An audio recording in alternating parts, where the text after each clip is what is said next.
Executive Redu, would you please read the roll? Regent Delgado. Here. Regent Evers. Regent Farrow. Regent Greavy. Here. Regent Hall. Regent Higgins. Regent Klein. Here. Regent Langness. Here. Regent Menedee. Here. Regent Milner. Here. Regent Mueller. Here. Regent Peterson. Here. Regent Stile. Here. Regent Tyler. Here. Regent Whitburn. We have a quorum. Thank you. The minutes of the March 9th, 2017 Board of Regents meeting have been provided. May I have a motion to approve these minutes? And a second? Second. Are there any corrections or additions? All in favor, please say aye. Aye. Are there any opposed? Thank you. The reports of the Wisconsin Technical College System Board and Higher Education Aids Board have been provided. Are there any comments or questions about these reports? All right, hearing none. Good morning. I'd like to take this opportunity to thank our host, Chancellor Shields, for his generous hospitality yesterday and throughout our time here at the UW-Platteville campus. Chancellor Shields, your recommendation regarding the food was spot on. And the entertainment was an absolute pleasure. I think you had some lingering people who were wanted to leave that completely sated. So thank you very much. I think the Regents will all agree that it has been an informative and enlightening meeting this month. Just a heads up, a little later this morning we'll be presenting our Regent Teaching Excellence Award. If we have any of our guests here already, on behalf of my colleagues, I'd like to extend a warm welcome. We're looking forward to these presentations. I'd also like to again thank Regent Evers personally and congratulate him personally on his re-election on Tuesday. Very good, and congratulations, Tony.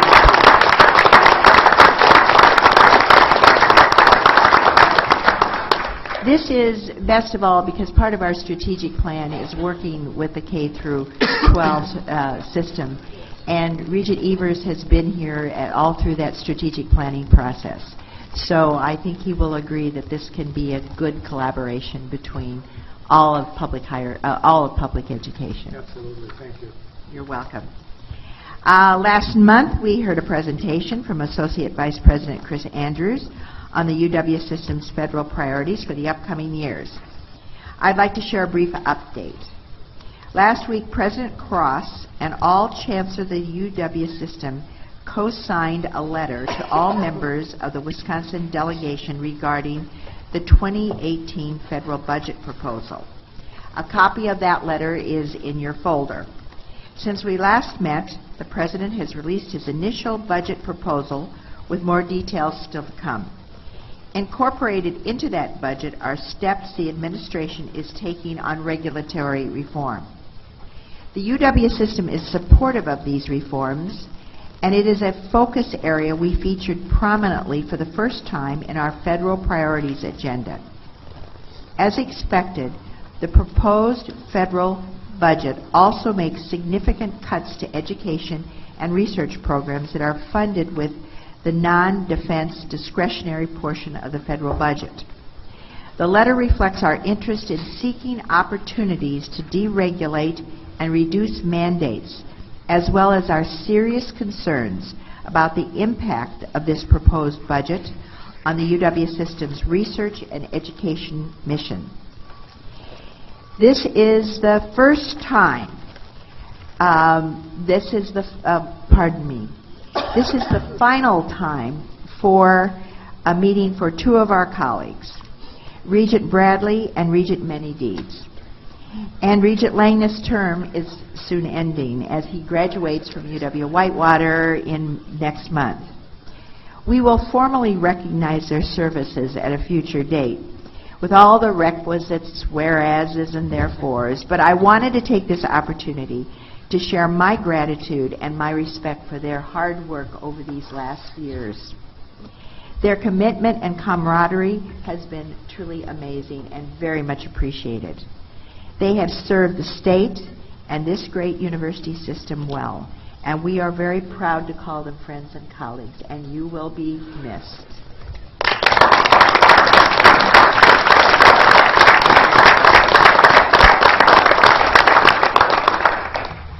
And looking ahead, the Governor's Office announced last week the appointments of Mike Jones and Bob Atwell to the Board of Regents, subject to confirmation by the State Senate. In brief, Mike Jones is an attorney with the Milwaukee law firm of Michael Breast and Friedrich. Bob Atwell is the chairman and CEO of Nicolay Bank Shares, a regional bank holding company based in Green Bay. We will introduce both new regents more fully when they join us at the table next month. At our next meeting, which will be in June. Speaking of changes, the close of the school year is also a time of transition for students. In about a month, we are expecting more than 20,000 students to earn University of Wisconsin degrees at spring commencements throughout the system. Several of my Regent colleagues and I are planning to take part in these events, which is always one of the greatest pleasures we have as Regents, and truly a privilege for us to be able to welcome these new graduates at their graduation ceremony. Finally, I'd like to remind Regents that the UW System's Research in the Rotunda event is coming up this Wednesday, April 12th, in the state capitol.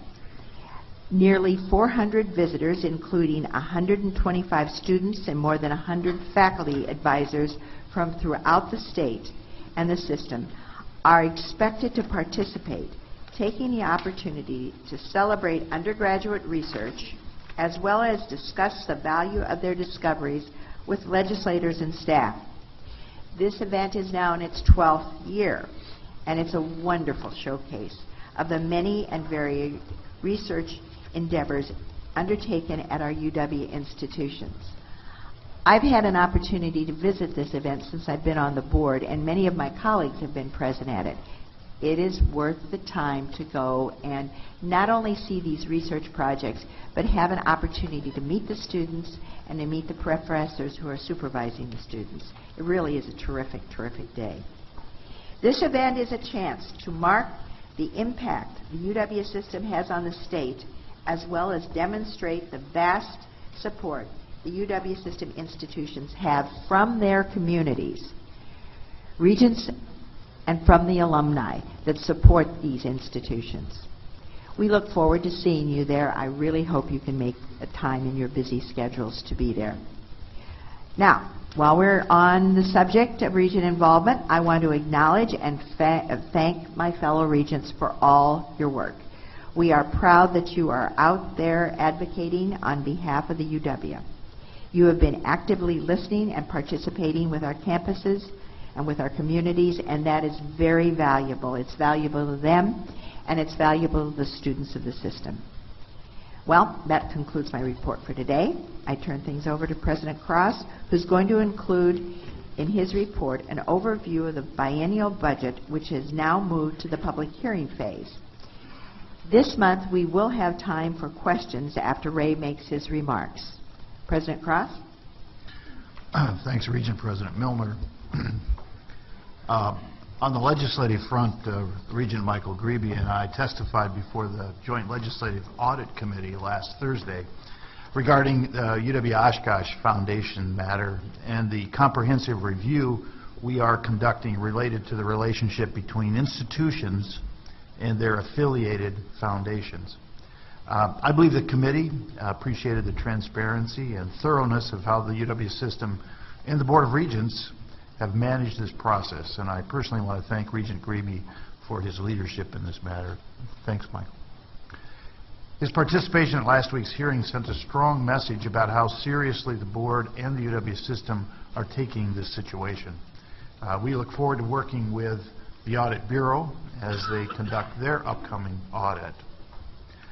Last Thursday was a busy day. I also testified before the Joint Finance Committee as part of the agency briefings on the governor's budget proposal.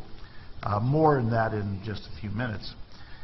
For additional testimony, I also recently appeared before the Assembly Committee on Education in support of a bill that would give the UW System's Office of Educational Opportunity the ability to create a substance abuse recovery high school in Wisconsin. The bill, authored by Joint Finance co-chairs Senator Darling and Representative Nygren, has received unanimous bipartisan support from the Assembly Committee, as well as from the Joint Finance Committee. Just this Tuesday, the bill passed the State Assembly with a 95-2 vote. The Office of Educational Opportunity Director Gary Bennett worked on the bill vigorously with legislators from both sides of the aisle, as well as with faculty, and in particular Dr. Paul Moberg, a nationally recognized expert from UW-Madison School of Public Health. Dr. Moberg's research on recovery schools helped craft a personal proposal that if passed, will provide a new option to students who struggle with drug abuse and addiction. 2 weeks ago, we had the inaugural meeting of the UW Systems New Business Council. More than 24 business leaders from across Wisconsin joined us for a discussion about how UW System institutions can play a better role in meeting the long-term strategic future needs of the state. The response was really quite overwhelming and very positive, and I strongly believe this group will help make the UW System more responsive and more effective in serving all parties in the state. At this time, I'd like to share some news from around the system, so if we could cue the video, please. At UW-Platteville, students are collaborating on a cutting-edge cancer research project. They are investigating a new way to target and kill cancer cells by inducing a pH change in the individual cell. The students will present their work at Research in the Rotunda on April 12th. The new Center for Community Engaged Learning at UW-Superior is a one-stop shop that supports student opportunities. Working with center staff, students participate in hands-on, practical learning experiences that align with community needs and help meet the region's most pressing priorities. UW-Stout's employment rate for recent graduates has risen to more than 97%. For the third year in a row, an increased number of UW-Stout graduates are working within 6 months of graduation. In addition, the university's annual economic impact in its 7-county region is more than $270 million. Christine Thomas of UW-Stevens Point will be inducted into the Wisconsin Conservation Hall of Fame this spring. Thomas is the College of Natural Resources Dean and one of only 3 conservation leaders selected for induction in 2017. UW River Falls hosted its Innovation Challenge in March. Student teams created pitches for their business ideas, which they then presented to business and community leaders. Winning teams will now compete in the Wisconsin Big Idea Tournament. Nursing graduate students at UW-Oshkosh presented updates on the latest clinical practices for lower respiratory tract diseases to fellow students. They are part of the Doctor of Nursing Practice program and are currently working in clinical rotations across the state. UW-Parkside's commitment to high-impact teaching and learning was evident during winterim when 13 political science students visited Standing Rock. Students gained an understanding of the Standing Rock Sioux Tribe and the complex issues surrounding the Dakota Access Pipeline as part of their political science research. Career Services at UW-La Crosse links hundreds of students with internships and jobs each year. Senior Amanda Hightree has already lined up a job when she graduates in May. She credits hard work in class, an internship, and connections made through Career Services. UW-Milwaukee Civil Engineering Professor Konstantin Sobolev creates high-performance concrete composites that last up to 120 years. That's 3 times the lifespan of current roads.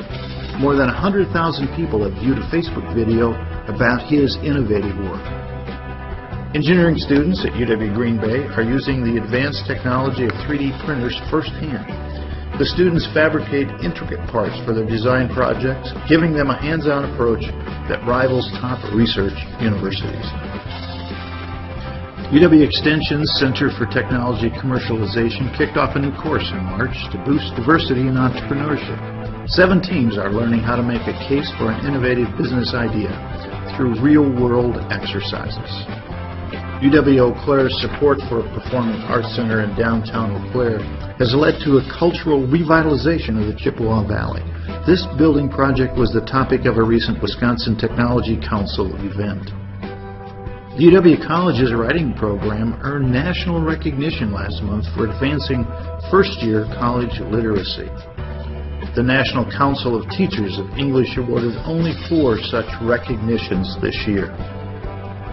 Sesame Street will emphasize kindness in its upcoming season with the help of UW-Madison's Center for Healthy Minds.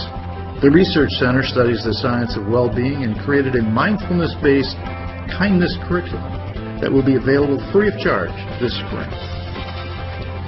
UW-Whitewater hosted Kiki Smith, the first visiting artist supported by a $1 million endowment given by alumna Annette Shue and her husband Dale.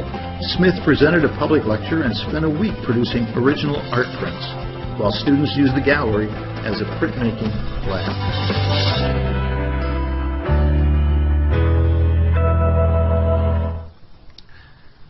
That's news from around the system, so turning now to our faculty spotlight. As we've heard, engineering is a signature program here at UW-Platteville, and today I'm delighted to introduce Dr. Thomas Zolper, an assistant professor of mechanical engineering. Tom has been interested in mechanical devices ever since he was a child, working on internal combustion engines, turbines, and geared systems like mechanical clocks. He spent 4 years as a design engineer in the diesel industry before deciding his true calling was in academia. He's been a member of the UW-Platteville faculty since 2014. Please join me in welcoming Dr. Thomas Zolper.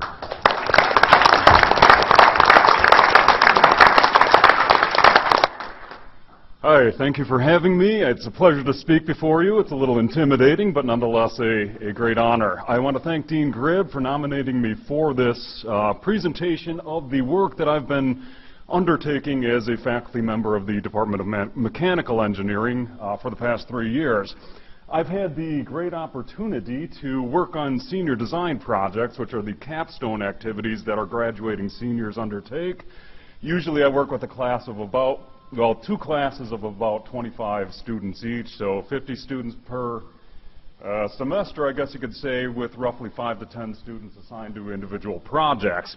This is a listing of some of the industries, nonprofit organizations, and government agencies. I guess I haven't listed that, but different different organizations that we've worked with for the past several semesters. You can see Bending Branches out of Osceola, Wisconsin. We worked on a canoe paddle test stand for them. Some of the information was proprietary, so I can't actually show a lot of what we did for some of these projects, but nonetheless, they lead to very interesting mechanical devices. On the right, you can see Southwest Opportunity Center. That is a nonprofit organization for people with disabilities. We improved their production line, made a bunch of their devices more ergonomically considerate, I guess you could say. Family Pet Hospital on the lower, or the middle left, I guess you could say, is we made a prosthetic dog limb for a dog with an injured forelimb.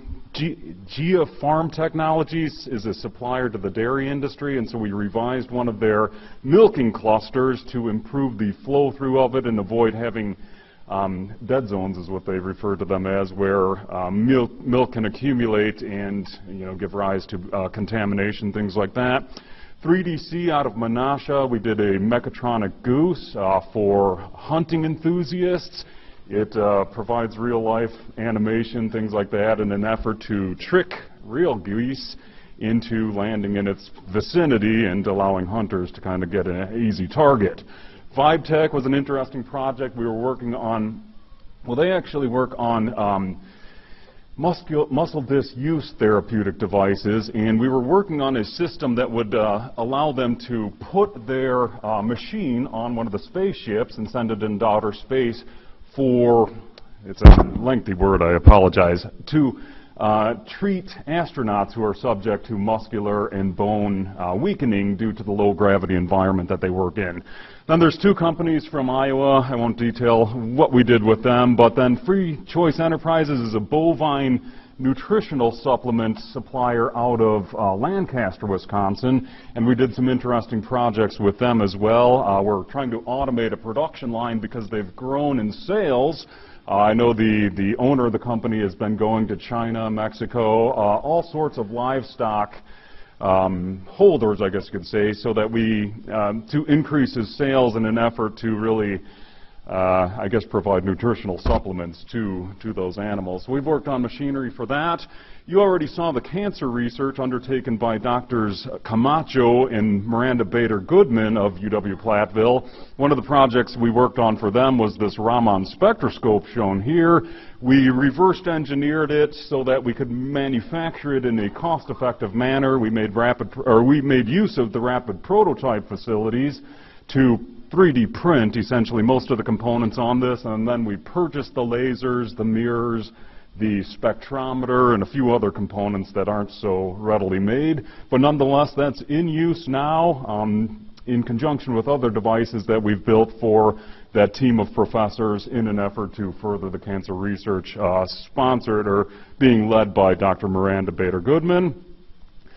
And then we, as I mentioned earlier, the GIA Technologies dairy supply industry, we took one of their systems, kind of revamped it, tried to improve the flow-through through use of our computational fluid dynamics software. We manufactured some prototype devices, again with the 3D printers that we have in-house, and then we installed them in the test stand provided by GIA dairy industry and verified that the improvements that we had suggested were, in fact, worthwhile to implement on a large scale in their production devices.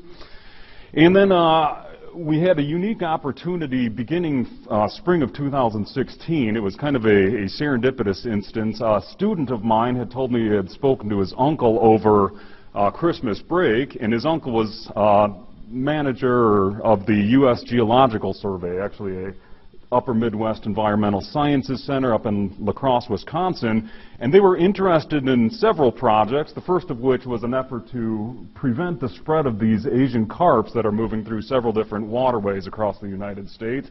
The big goal was to prevent them from getting into the Great Lakes and kind of altering the habitat there. So they asked us to work on a system to infuse river water with carbon dioxide in an effort to create a barrier, an invisible barrier more or less, that would supplement the existing electric barrier that's installed in the Chicago Sanitary and Shipping Canal. And then you can see the slide on the left is actually another project related to treating the spread of zebra mussels that I'm sure many of you who are fishermen have seen spread throughout the state. But the carp barrier, the carbon dioxide field, is a long-term goal. We're aiming for summer of 2019 to install carbon dioxide fences in the Brandon Road Lock and Dam in Joliet, Illinois. And so we've done some preliminary research on lab-scale devices that would work to infuse carbon dioxide into river water. And so we used the open channel flume in the civil engineered facilities. We took some compressed carbon dioxide and made 8 different prototype devices, one of which you see here is a species cone, and you can see it's injecting carbon dioxide into the water shown there. And to the left is a pH sensor that is used to determine the carbon dioxide content through an indirect method. We can correlate pH, the acidity of water, to the content of carbon dioxide within the water and deduce the efficiency of the different injection configurations we're looking at. Based on the success of that project, we've been asked to move our laboratory studies to field studies, and so we received additional funds for activities this summer. I hired 3 interns. We're going to be designing devices that can be installed in the test pond in the Upper Midwest Environmental and Sciences Center, and then if those prove successful, we'll hopefully write a grant for additional funds to move these into larger scale installations such as Lock and Dam 14 in Des Moines, Iowa, and then ultimately our goal is to install in the Brandon Road Lock and Dam in Joliet, Illinois, and as I said, prevent the spread of these invasive carp into the Great Lakes waterways.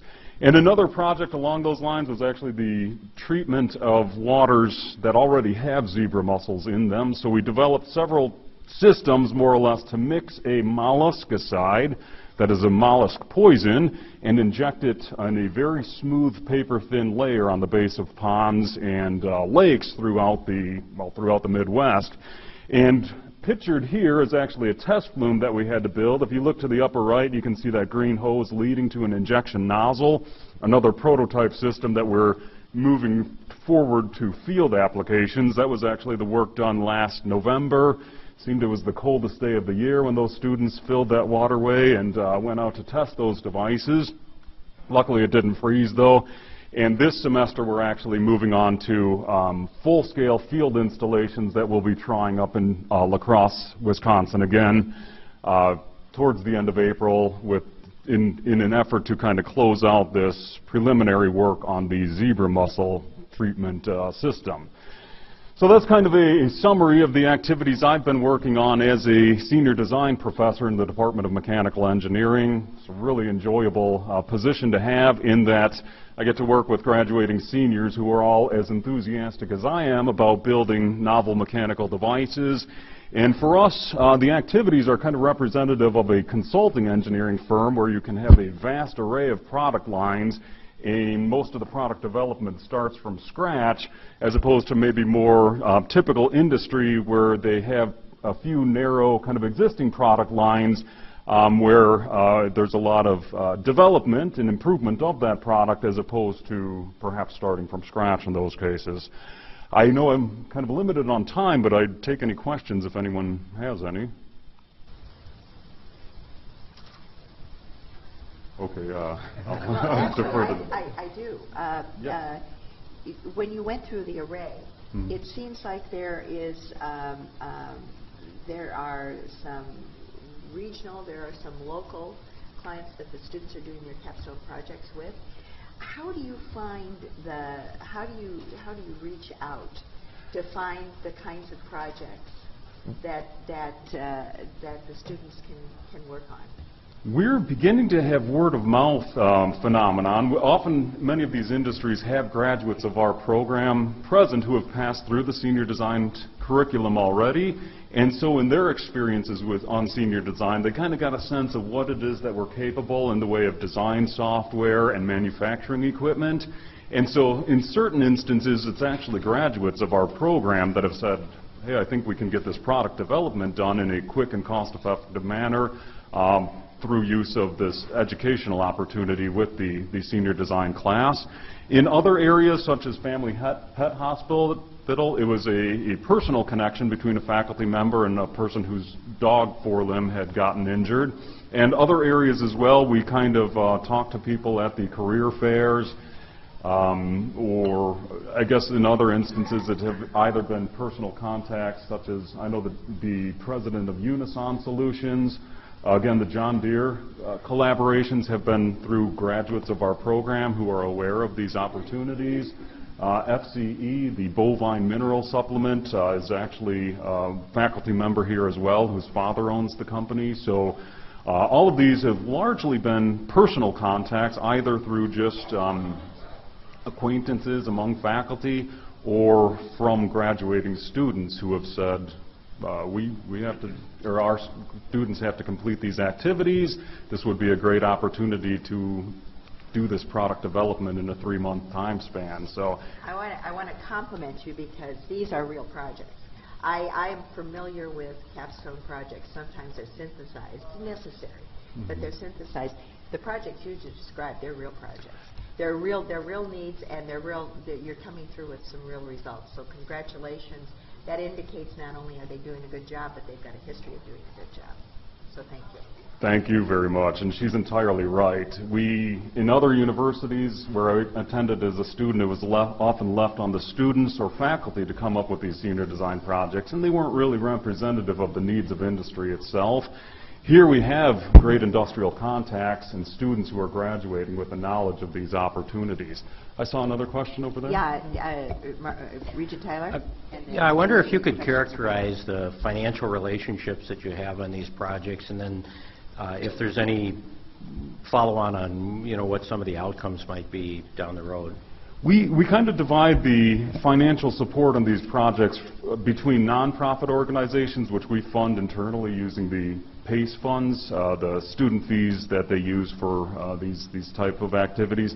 Those are distinct from the sources or the funds that we use for for-profit industries, where we usually have some arrangement in place to have an exchange of support for the educational experience itself, and then we use a fraction or a portion of that educational support to purchase the materials, to do the manufacturing activities, and then another portion goes to our overhead, which actually supports the machine shops, the machinists, and all of those who kind of help direct the activities and teach the students the use of the machinery, which many of them are doing right now. And if anyone's interested, over in Ottensman Hall for the remainder of the day, students will actually be building the final phases of their projects.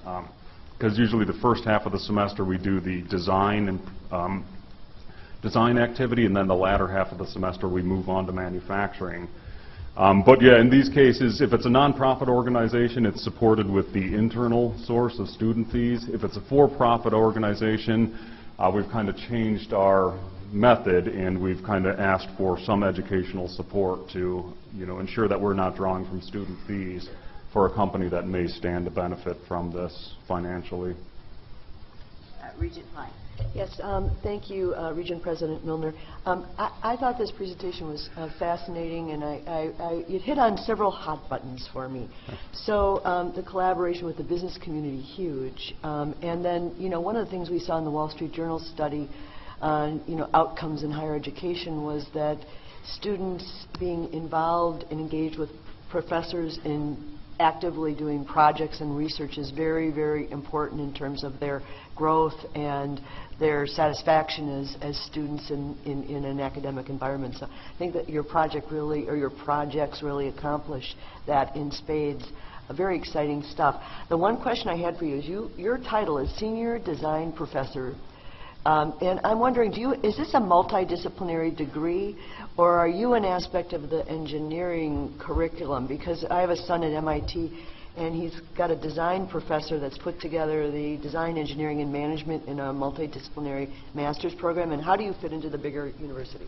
All of my education has been in mechanical engineering, and actually I would like to thank you for the feedback as well. That's great to hear. It's been a great interdisciplinary opportunity as well. Several of these companies that we work with are non-engineers. The Bending Branch's founder is a business major. Southwest Opportunity Centers employs a lot of people involved in social work. Family Pet, of course, employs veterinarians. And other areas we work with either, you know, often business people, lawyers, things like that. And so it's very often a great interdisciplinary experience for our students. And incidentally, I see Robert Kramer behind you. He and I have had several email, phone dialogues on the non-disclosure agreements and intellectual property concerns that often arise in these situations as well. And as I mentioned earlier, several of these companies or nonprofit organizations I show up here have non-disclosure agreements in place, so I can't really show the really interesting machines that we had made. But nonetheless, it gives the students a great exposure to the types of colleagues they're likely to have beyond their mechanical engineering peers, such as electrical engineers, lawyers, business people, I should say, and biologists. We've actually worked extensively with biologists on several projects, and all of these U.S. Geological Survey projects are actually led by biologists who know that they need a mechanical device to work on their prevention of the spread of aquatic invasive species, but they don't necessarily have the mechanical savvy, so to speak, that would allow them to build, test, and implement these in the field. And so these have really been great interdisciplinary opportunities and learning experiences for the students on how it is that they'll work well in teams of people with entirely different backgrounds than them. And how do you fit into the, you're a mechanical engineering professor, and is there a multidisciplinary component to the degree then? Not so much. We all have specialties, and so my background is fluid mechanics, and I have a colleague, Jessica Fick, who's got more of a material science background, and there's others. Our department chair is proficient in automatic controls and control modules, things like that. Others focus on mechanisms and machines. While we all gain proficiency in all of those, we tend to have expertise in one area or another. And then I've had the good fortune of having worked with people outside of my discipline. In my graduate studies, I had worked with material scientists and chemists, and then thereafter I had broadened that, or opportunity had broadened that more or less to a greater range of people. But even work I had done already had involved patenting certain facets of this technology, so I often worked with legal representatives, tech transfer offices. I had to formulate patent claims and things of that nature. So I try to at least summarize that information to my students and give them a sense of how it is to work on interdisciplinary teams, considering, the backgrounds and expertise of all of the people involved. Are there other questions? All right, thank you. Any other questions? Well, Thank you for having Dr. me. Zolper.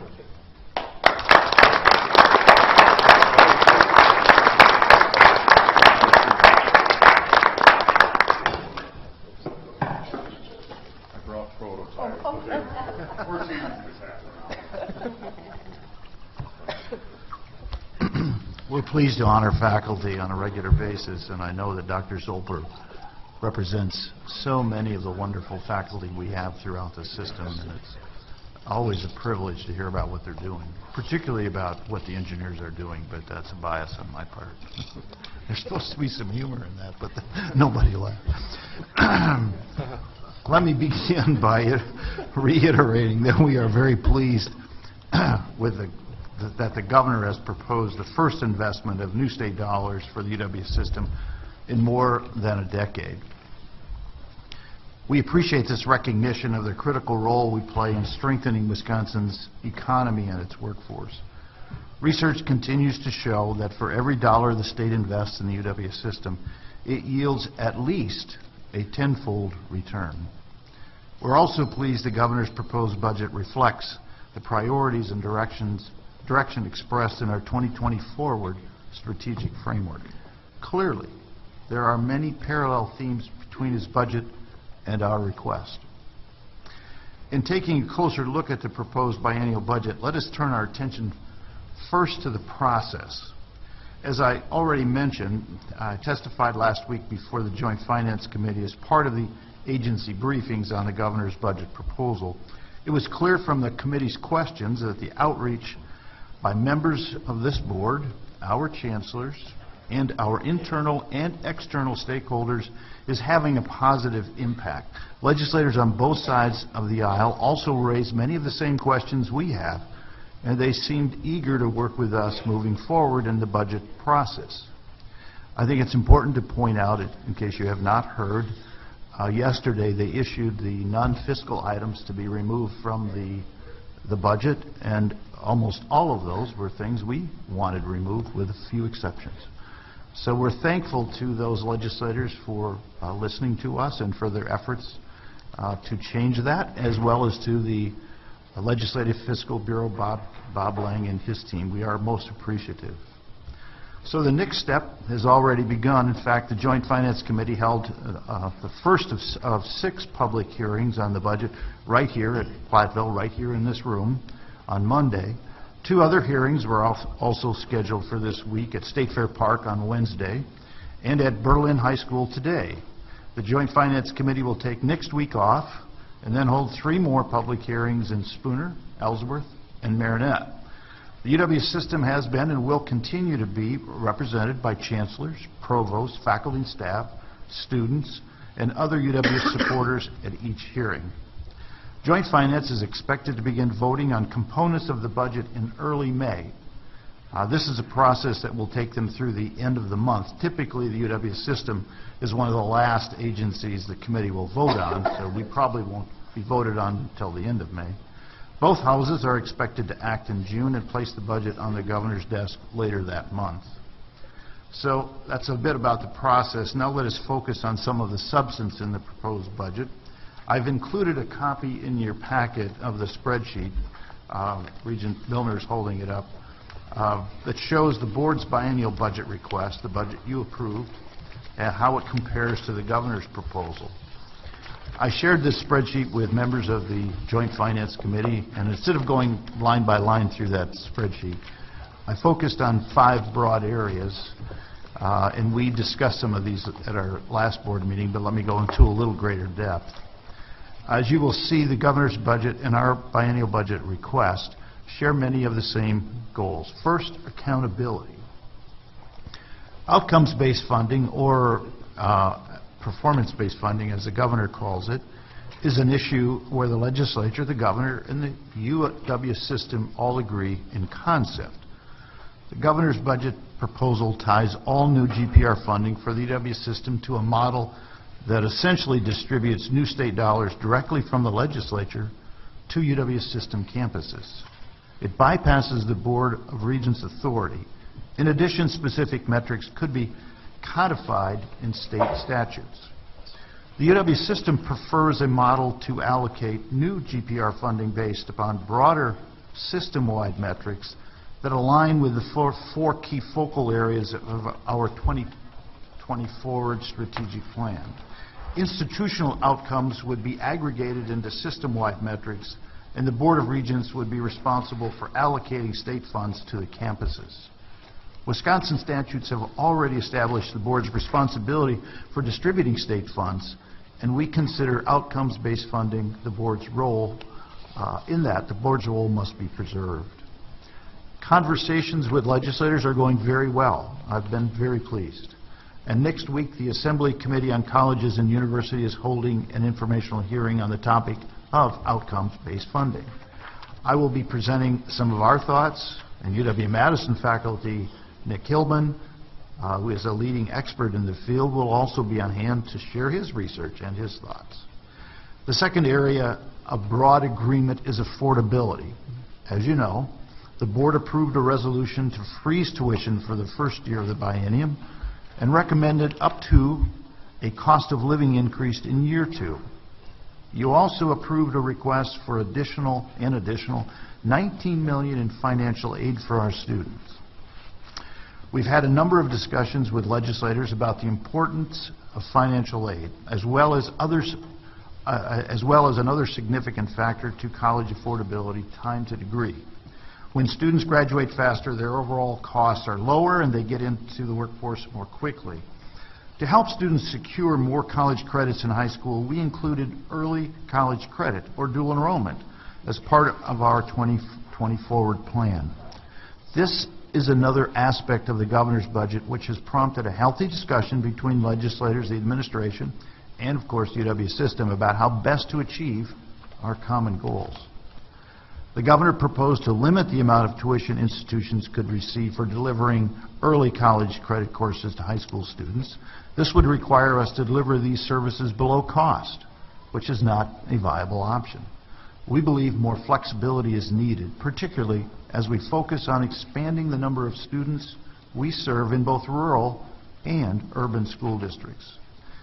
Legislators and the administration have indicated they are open to alternative approaches, and we are working closely with our partners in K-12, the tech college system, and the independent colleges to craft acceptable language.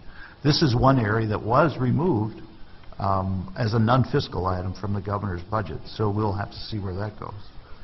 Third, the governor's budget includes a plan to increase compensation for faculty and staff. It's very similar to the compensation plan put forward by this Board of Regents last fall. Legislators have offered support for increasing compensation as well, and we're asking that they continue to support the board's request. However, it is important that we remain in the compensation reserve to ensure the UW system and our employees are not put at future financial risk. Our faculty and our staff are among the best in the world, and we must continually, strongly advocate on their behalf. The fourth topic is capital infrastructure. We're pleased with the governor's investment. We are advocating to secure our proportional share of the overall funding to support our remodeling, renovations, and repairs that are needed. When the Joint Finance Committee held its first listening session here at UW-Platteville on Monday, Chancellor Shields gave them a tour of Babel Hall and briefed them personally about the lab space and capital needs for the engineering program. I continue to encourage all chancellors to take every opportunity to strongly advocate, host, provide tours for legislators and others so that our capital budget will be more effectively supported within the Capitol. My last topic is flexibilities.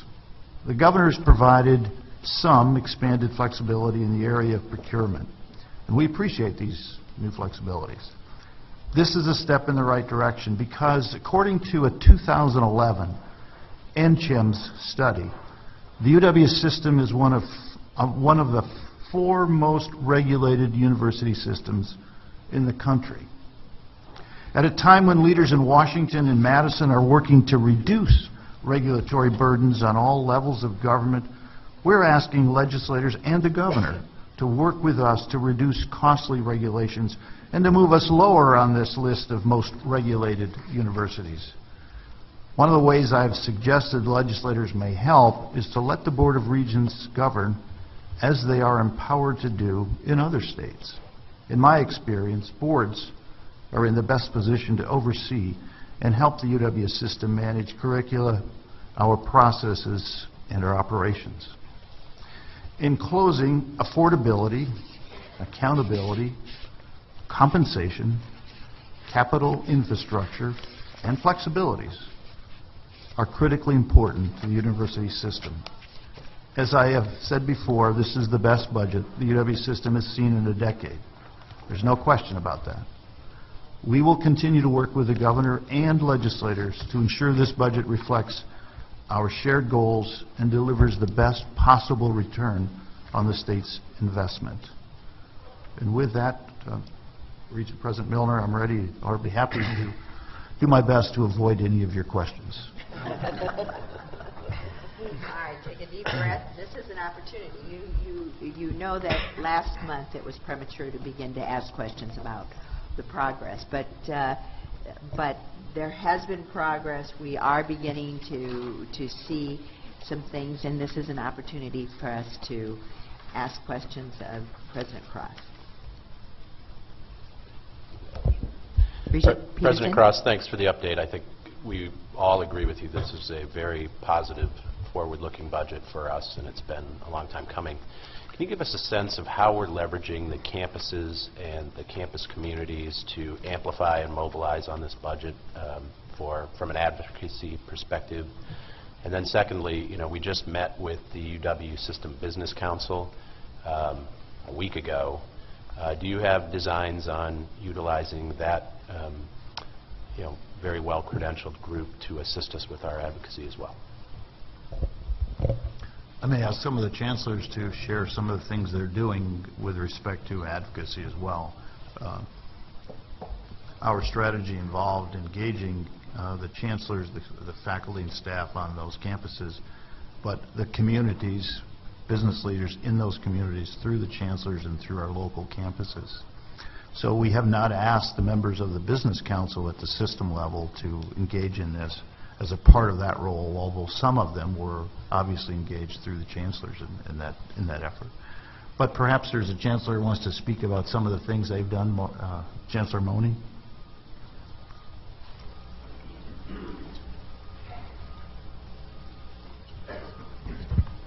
Good morning. Good morning. Thank you. Chancellor Ford and myself testified in front of the Joint Finance Committee on Wednesday afternoon, and we've also hosted events where we've had the co-chairs of Joint Finance on campus with leaders of the business community. We've had a number of organizations, including Johnson Controls, A.O. Smith, Badger Meter, and other leading southeastern Wisconsin firms. We had Tim Sheehy and Julia Taylor both at that meeting and talked with both Senator Darling and Representative Nygren about different activities. We've also met with every single member of Joint Finance on campus or have gone to their offices and courted, as well as having what we call a Panthers Promise group that's mobilizing large numbers of business community members to talk with joint finance members, as well as other members of the legislature.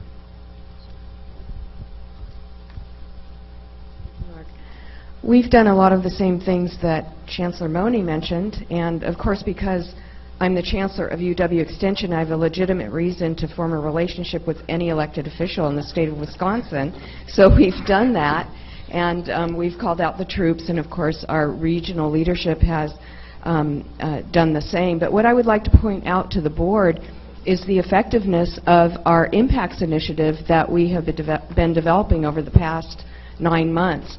We call it Tap Into It, and basically it is a digital platform for us to collect the stories from the real people of Wisconsin who have benefited in some way from the UW colleges or UW Extension programs. And if you want to take a look at it, it's at uwcx.org.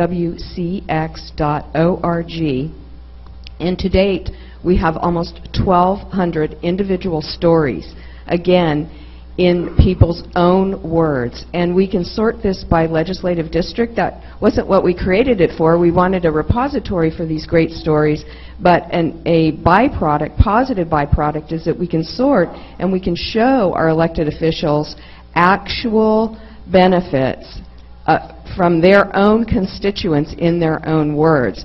And this is part of our strategy of a consistent, persistent, pervasive drumbeat of positive information about how we are positively affecting the state of Wisconsin. Thank you. And I just wanted to note, we've done our part with our relationships, but really we need to underscore the effective work of our state relations staff, the two Jeffs.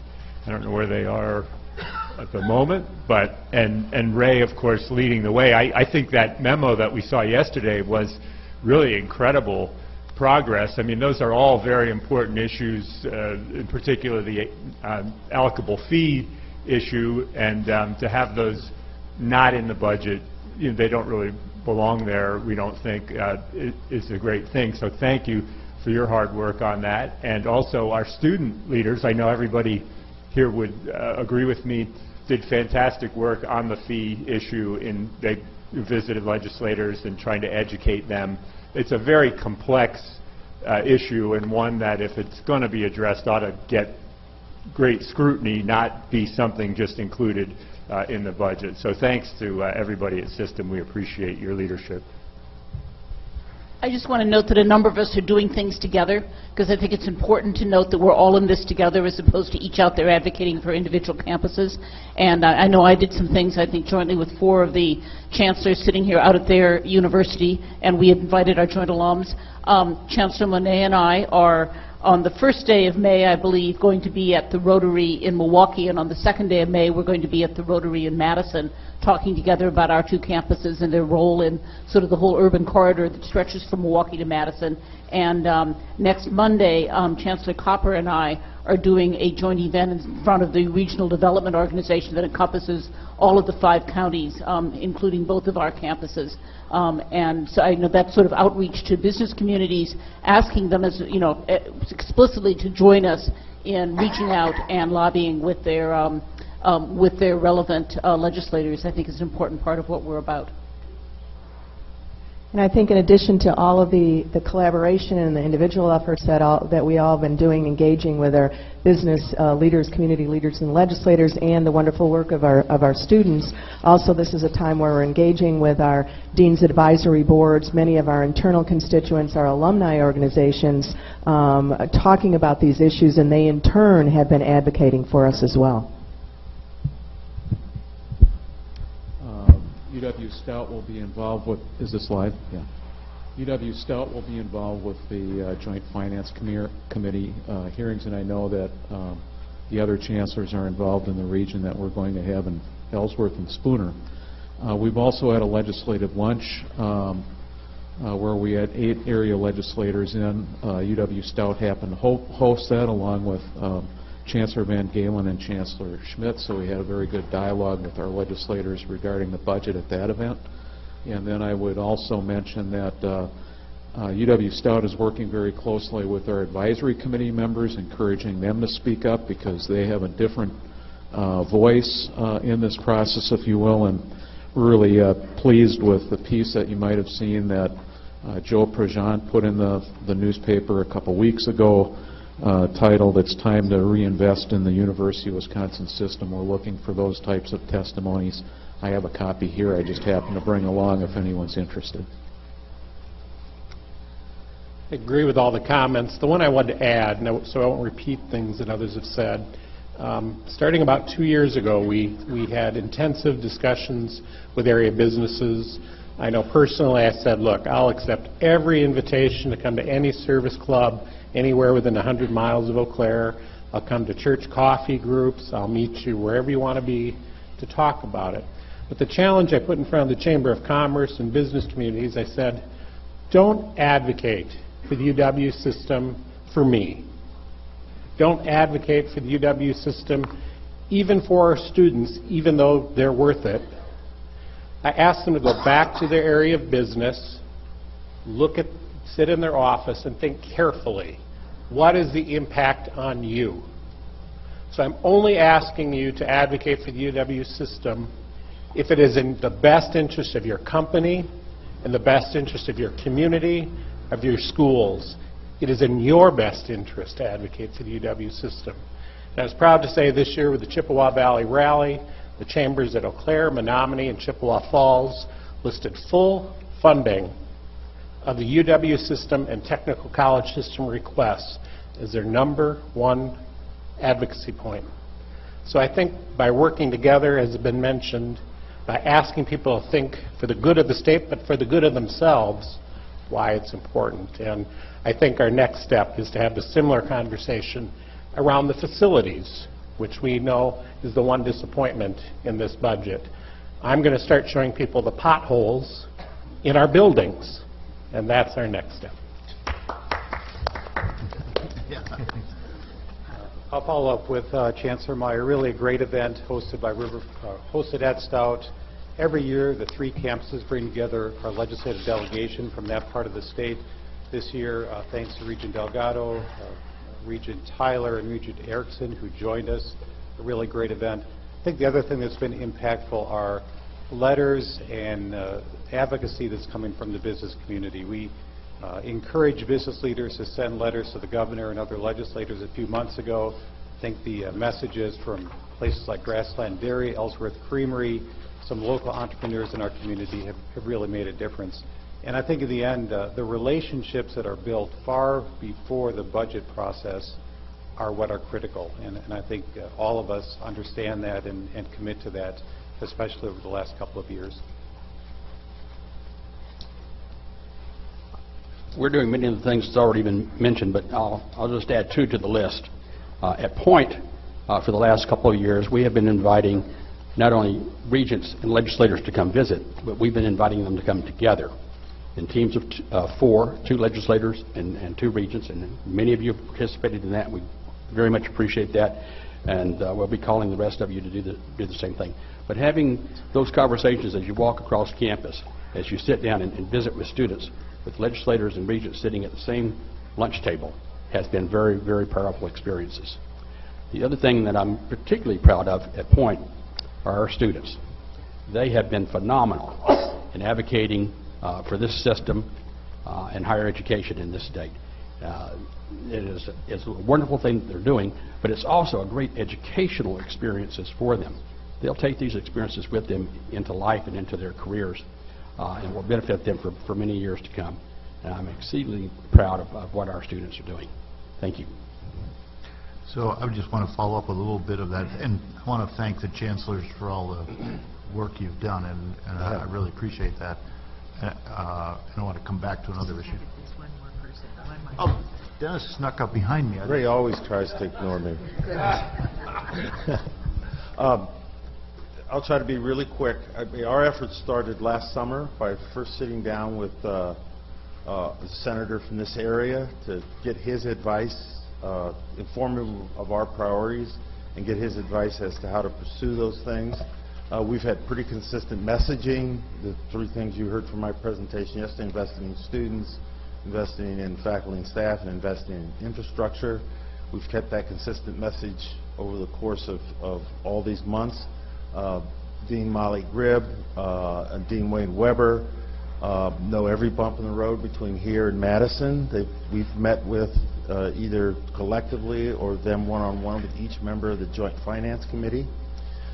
In late January, before the governor's budget came out, we had a State of the University presentation that we gave to communities here in Platteville and constituents there, as well as on campus, again with the consistent messaging. And so we've also solicited letters from the city, all the economic development entities in this region of the state. We've used our advisory boards for each one of the colleges and each one of the departments that has an advisory board, all with that consistent messaging, in every instance telling them how to write letters, when are the moments to have advocacy. For example, the research in Rotunda is going to give us an opportunity. We've been promoting that with all of our constituencies over the last 6 or 7 weeks, so that each one of these entities has the opportunity to know when they can have input and influence. And I thank my two deans and our legislative liaison functionary, Rose Smirsky, for all of the hard work that they've done to make this stuff happen. Thanks, Dennis. Just a quick follow-up, and I can get some more questions here. But the alignment, I think, that we have achieved between what our goals are and what businesses want. To Jim's point earlier, Chancellor Schmidt's point, what's the benefit for you? This is a benefit for you. To Dean Van Galen's point about relationship, building that relationship. And then Jess's team, I want to thank her team for putting together a map, a plan. We had a monthly theme, follow-up with legislative liaisons and PIOs. So there was an organized approach to this, and collaboration, relationship, and constant communication with parties that in the past weren't as enthusiastic about this community. So I think we've made some progress. And I would like to share the Business Council that System had, the first meeting of the Business Council that System has put together. It was remarkable, the alignment of interests. Ray started by asking the business leaders in the room just exactly what were their concerns. And actually, their concerns, without any prompting, tracked what we had in the strategic plan with respect to workforce development, returning students, existing workforce that needed to be retrained, and how could we help them implement that retraining process, and the need to collaborate between the K-12 system and the university system. So that alignment of interests and the work that's being done in that Business Council was really extraordinary, and compliments should be made to President Cross for putting that together. So thank you. All right, additional questions? Yes, Regent Mueller. Well, you'll know I'll have budget questions, right? And I do have several, but a comment first. I am struck by the comments from all of the chancellors just a moment ago on their advocacy efforts. And we as board members are often asked, are we going to be are we going to be watchdogs over the university system, or are we going to be advocates? I'm asked that question a lot, particularly. And, you know, I think the answer is very easy. We have to be both. We are both. And you'll hear my report from the Business and Finance Committee, and you'll hear Regent Greby's report from the Audit Committee, and I'm really proud of the work that we do in terms of financial oversight. Several years into this, I think we're very proactive, not reactive, in looking at the financial management issues and other kinds of issues that we face. So I think that's important to think about. But as I turn my attention then to advocating and looking at this detail, which I, of course, love, thank you for putting this together. But I do, and I'm pleased with the overall efforts we've made and the commitment that I'm hoping we'll receive from the legislature. But there does seem to be a significant disconnect in a couple of areas, and I'll get to my questions. And I've only had a chance to skim this wonderful document, but I'm looking particularly at veterans' tuition and compensation.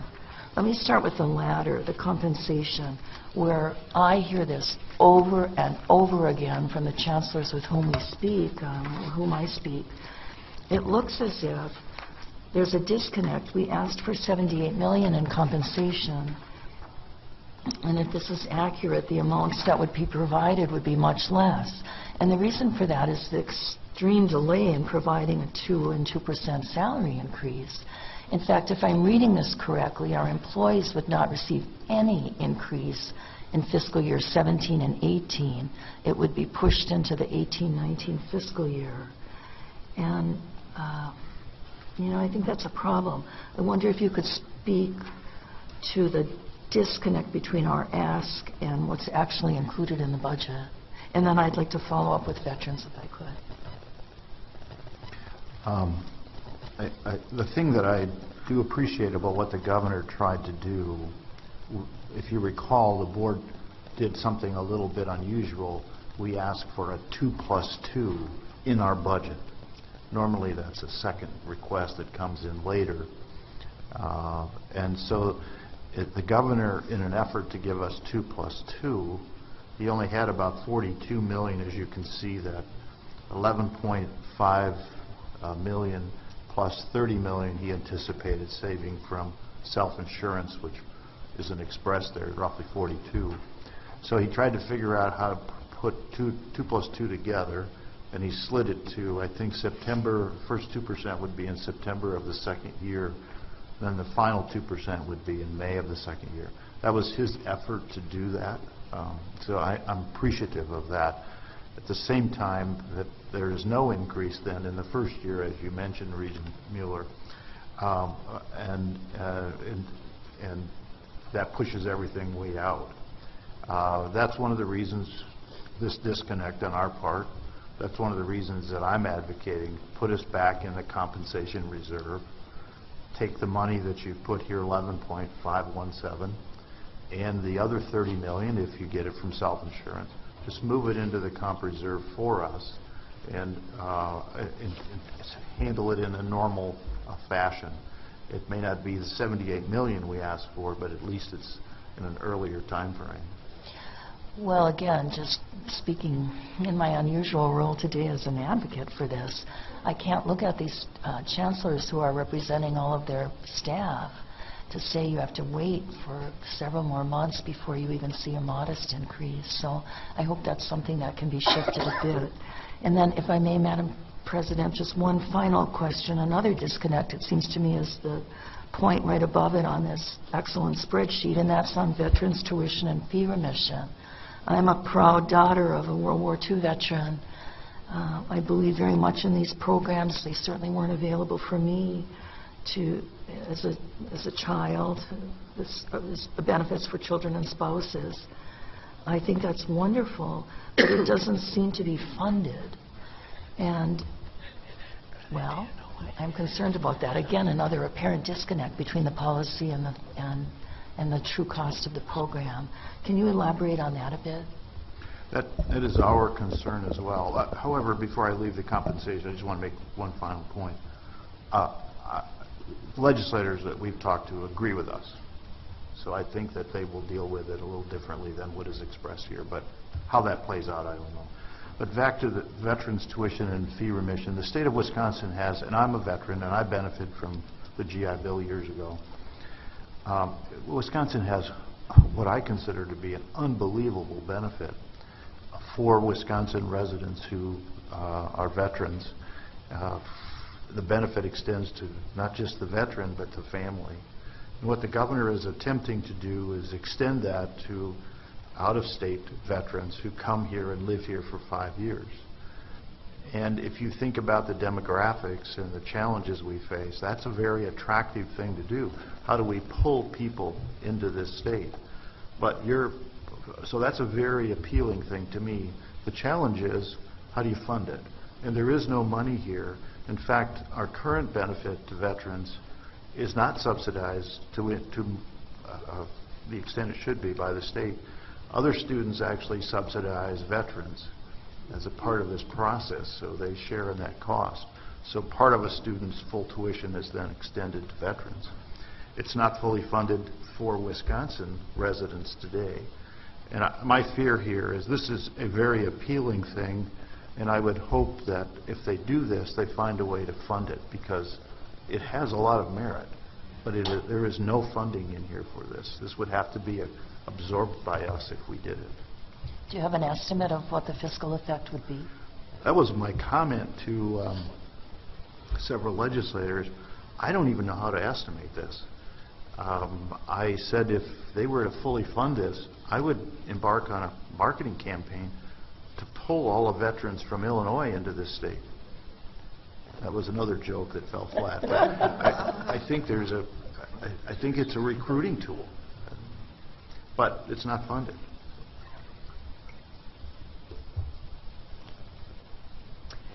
Regent Langness. Kind of I guess just two comments really. As far as the to touch on Regent Mueller's point is that a lot of the southern states actually do this. So we might look for some guidance from states like Mississippi and Florida. I know my sister goes to Mississippi State and she benefits from in-state tuition. So there's programs like that out there. So I think there's we don't have to reinvent the wheel on this one if that were to come to fruition. My comment really is, President Cross, I really I just wanted to express my appreciation for your leadership in this budget process. Really, when I came on the board 2 years ago, obviously this is my last meeting, but the relationships that we have built and you have built in the legislature have benefited us, I think, over this past 2 years, especially with four themes that I think that you've really brought to light, and that being student success, affordability, accountability, and transparency. And I think that does us well. And I would just say that moving forward, if you continue to focus on these issues, I think it will very benefit us greatly. So thank you. Oh, thank you. That's very kind of you. And I'm sorry you're leaving the board, but I'm anxious to see you in the workplace paying taxes and helping us out. Regent Klein. Thank you, Regent President Milner. And I also want to echo the comments of Regent Langness regarding the role you've played on this, President Cross. I think that I've heard this, that you're very well respected on all sides of the aisle, and I think your role in personally, rebuilding confidence of the legislature and the governor's office have been really important to getting to us right where we are today, which is a very good spot. I also want to thank the chancellors. Yeah. First of all, I know that it was hard. It's been hard in a budget-cutting environment to really look forward, and I think you guys have done a fantastic job of trying to rebuild trust, help advocate for this budget, and also bring transparency, which of course we have to have because we are a state agency. So thank you for all your efforts over the last couple of years. I would like to also say this is the biggest asset. We have an important role here, both in oversight and also in advocacy. It's the biggest asset of the state of Wisconsin. It is a $6 billion asset. And it is so important when you travel the state and you talk to students, you talk to your colleagues, you're struck with how important this asset is to so many of the people of the state of Wisconsin. And it's got to be preserved and enhanced. It's not something to let just sit on the shelf. So I think this budget is a good budget, and I think it reflects this perception of forward-looking, which I think is critically important. I got to say, I think that pay plan is critically important to our employees, both faculty and non-faculty, and restoring morale and moving forward. I also think the facilities are hugely important. And I think of this mainly, I came to the board with the idea I've got to be about the students and about the citizens of the state. And I think how we pay our faculty and how we enhance and maintain our facilities are really important to the state taxpayers, because it's the way we are going to attract students and continue the mission of this great university. So both those components of the budget are, among others, very critically important. My last thing I would say is, with respect to the performance funding, it looks as if, you know, what we're hoping for is a part of that would be based on Regent or the board's determination. And I hope, again, it's on excellence in education. I, you know, am a proud graduate of UW-Madison, and I want to see this institution, these campuses, all be as good as they can be. And I think we've got to keep our eye on that, because it's important that it's affordable. It's important that it's cost effective. But after that, it's also important it's good, and that we maintain our rankings. Thank you. Thank you for those kind comments, and I really want to echo the work the chancellors have done. That's been tremendous. Regent Hall?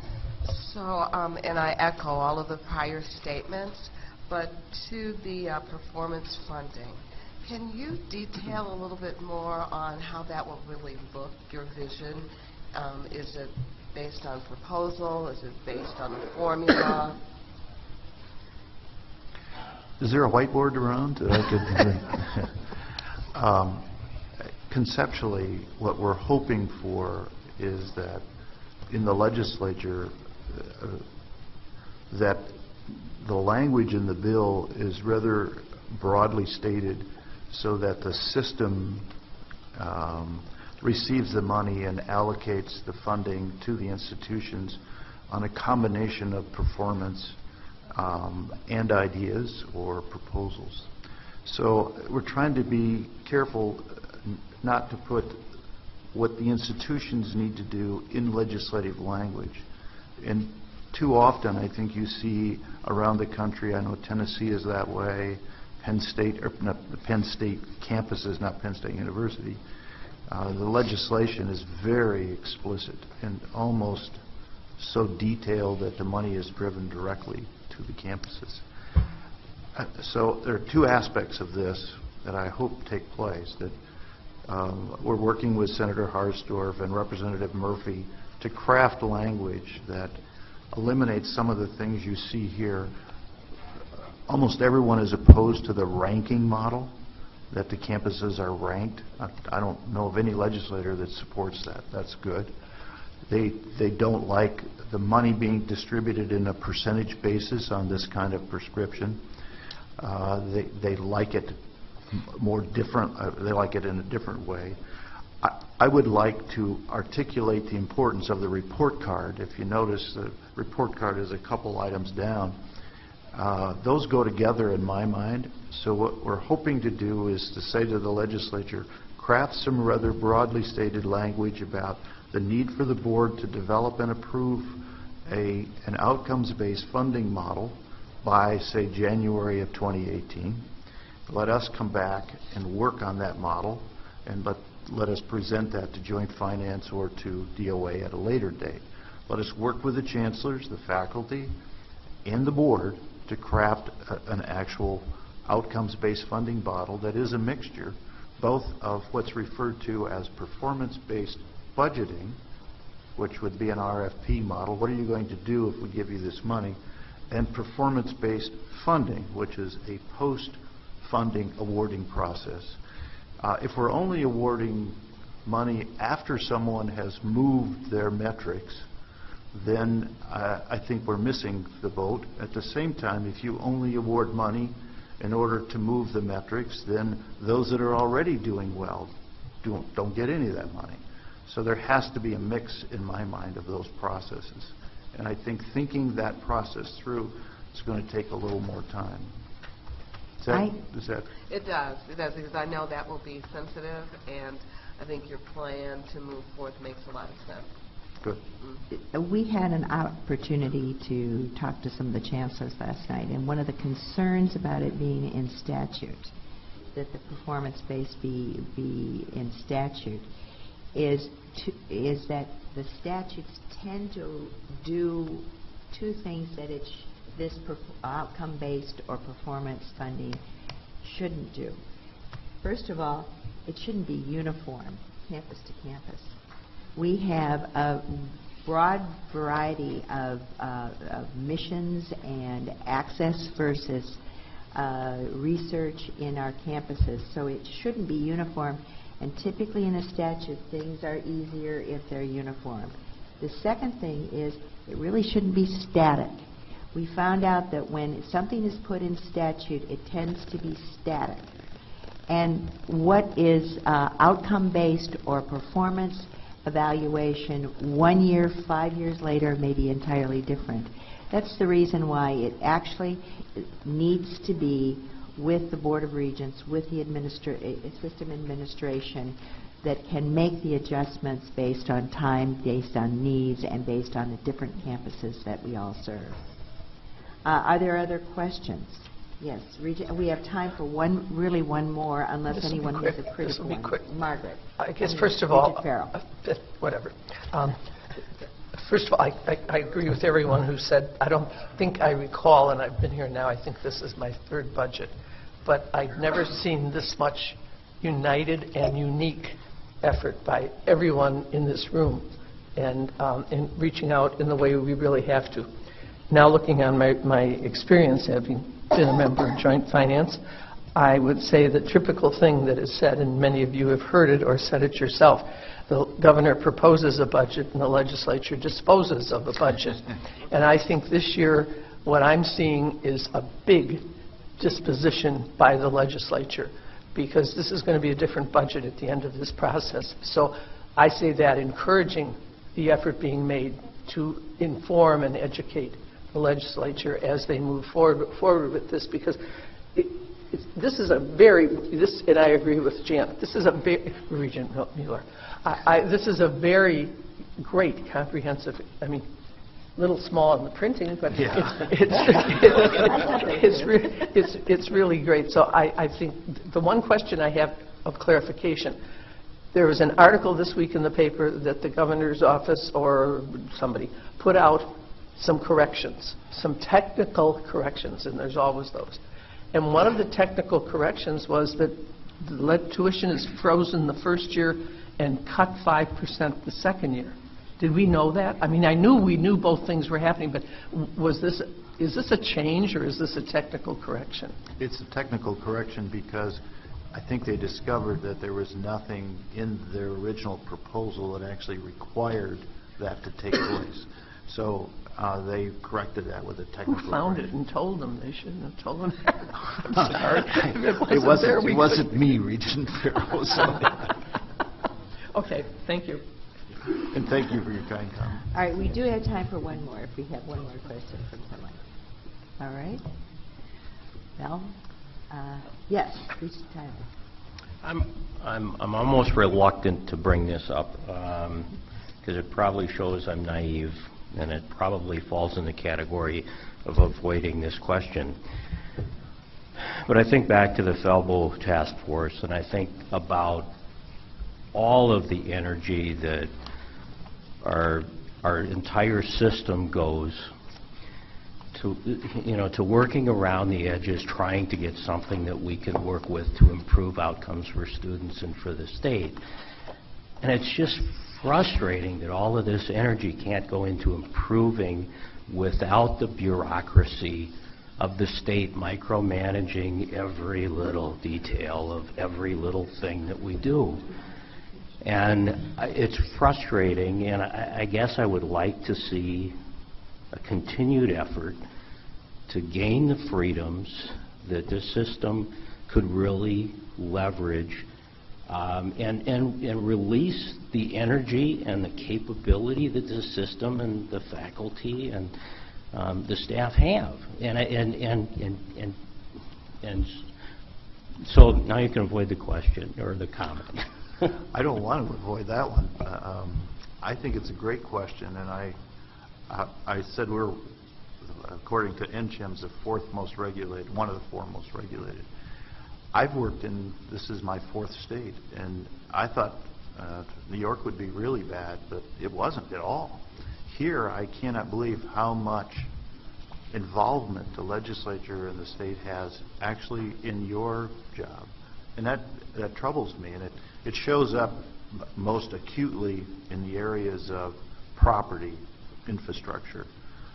If everywhere I've been, if someone donated property, physical property, to the university, it was put in the foundation, and the foundation could then sell that property should they choose, if they needed to.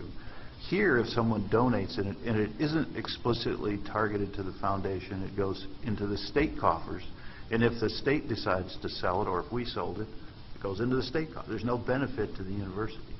And I think that's a major flaw. It really is. On the other hand, there are other things in terms of how we build buildings. One of our proposals was program revenue bonding. The University of Wisconsin is the only public system in the United States that does not have a bond rating. Why? We don't bond. We should be doing that. Why are our bonds counting against the state's debt cap? Why shouldn't we be doing our bonding for those projects that are revenue funded, a residence hall, something that we know funding is built against? That's the way it's been everywhere I've worked. And those are the kinds of things that I think would really help the state as well as the university. And that's the end of my speech, so I'm sorry. I could go on and on, Regent Tyler, but I will not. And I could ditto, and I think we all could ditto some of that. Well, very good. Thank you very much. To be continued at our next meeting. Now we're going to move on to our next report and the approval of actions taken by the committees that occurred yesterday. We're going to take the Education Committee first because Regent Peterson has scheduling concerns, and so we're going to move that up to first position. Then we'll move on to the report of the Capital Planning and Budget Committee. Now, first of all, I will call on Vice President Peterson, or Vice Chair Peterson, to report the actions taken by the Educational Committee. Thank you, Regent President Milner. The Education Committee accomplished a great deal at yesterday's meeting, including approval of 4 program approvals and 4 post-tenure review policies. We also welcomed discussion among our campus leaders for each resolution that was considered by the committee, and we unanimously approved all 8 of these resolutions that were presented to us for consideration. I said yesterday at the committee, and I'll reiterate it again today, that as we closed out our efforts on the post-tenure review process, it was an incredibly laborious effort for our faculty, for our executive committees, for our administrative staff, for our provosts, and for our chancellors. This was extracurricular work above and beyond all of the things that they do on a day-to-day basis. It's also necessary and a requirement of changes that had taken place at the legislature. So for all of that extra effort, I'd like to extend a round of applause for all of our staff and faculty.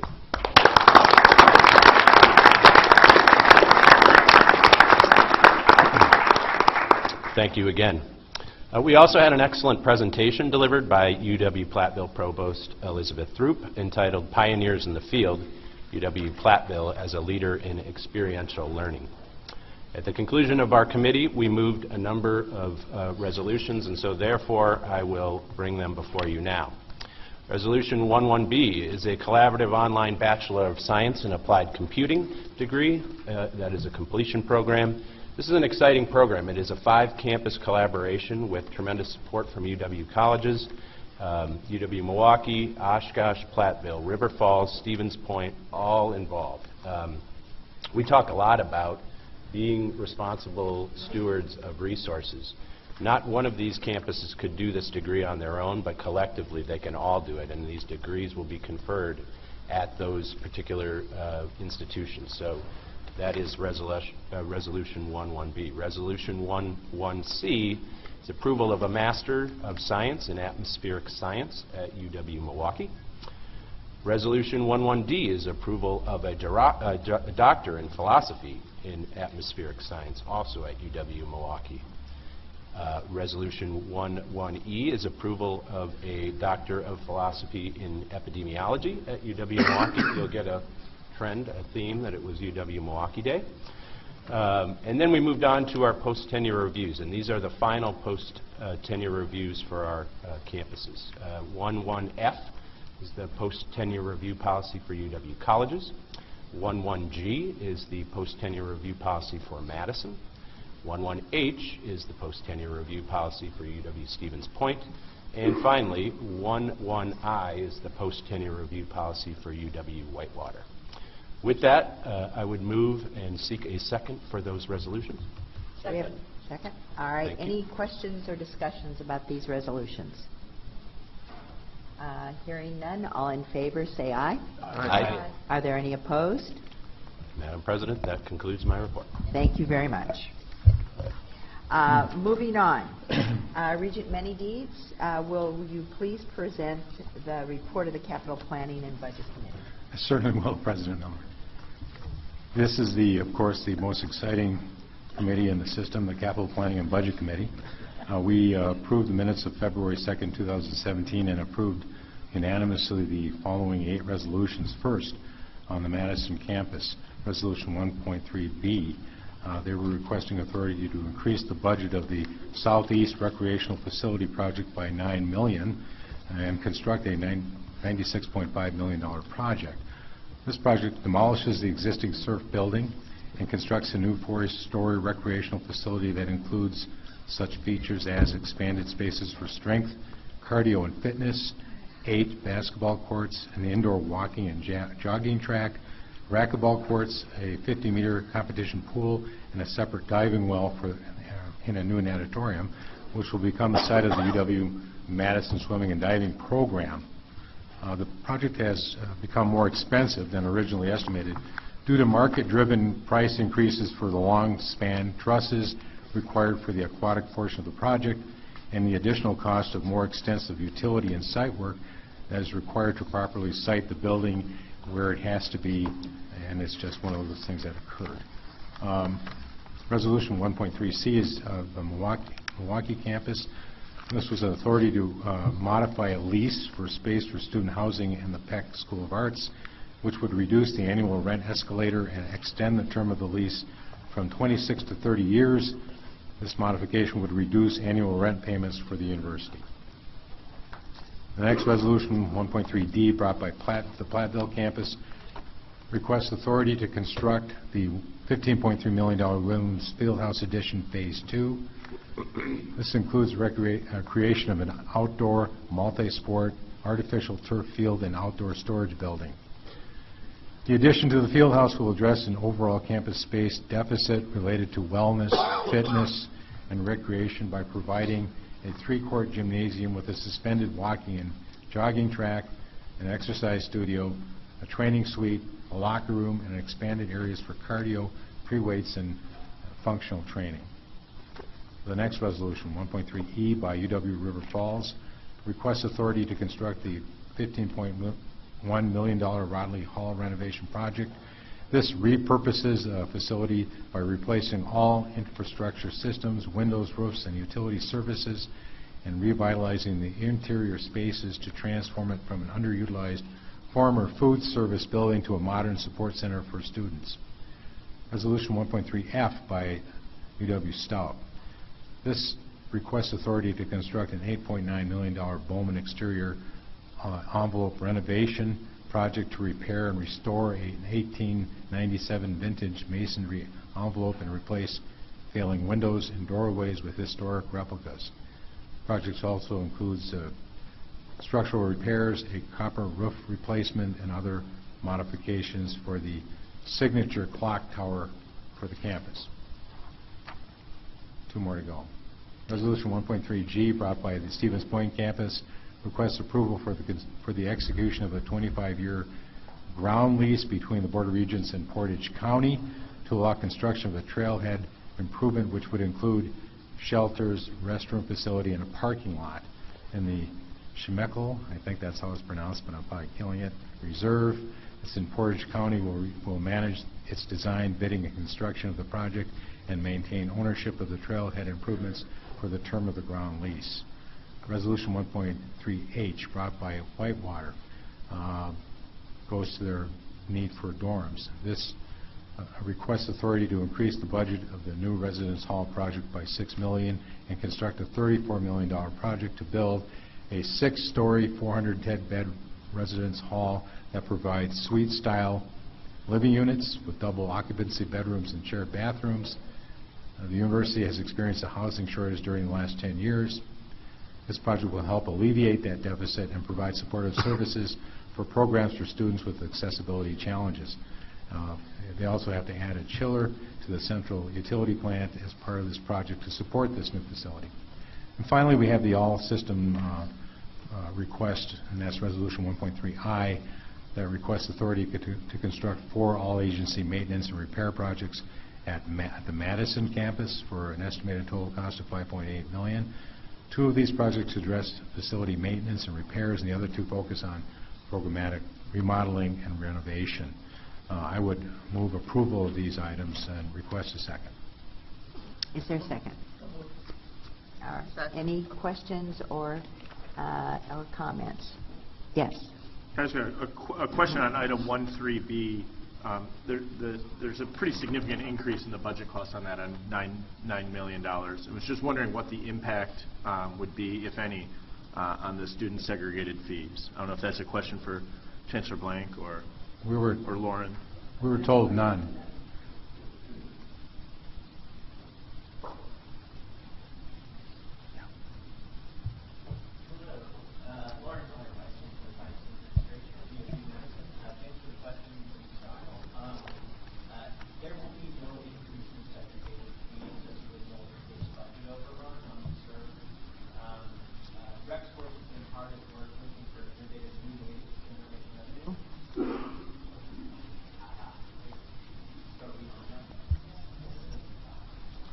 Hi there. Sorry, let me repeat.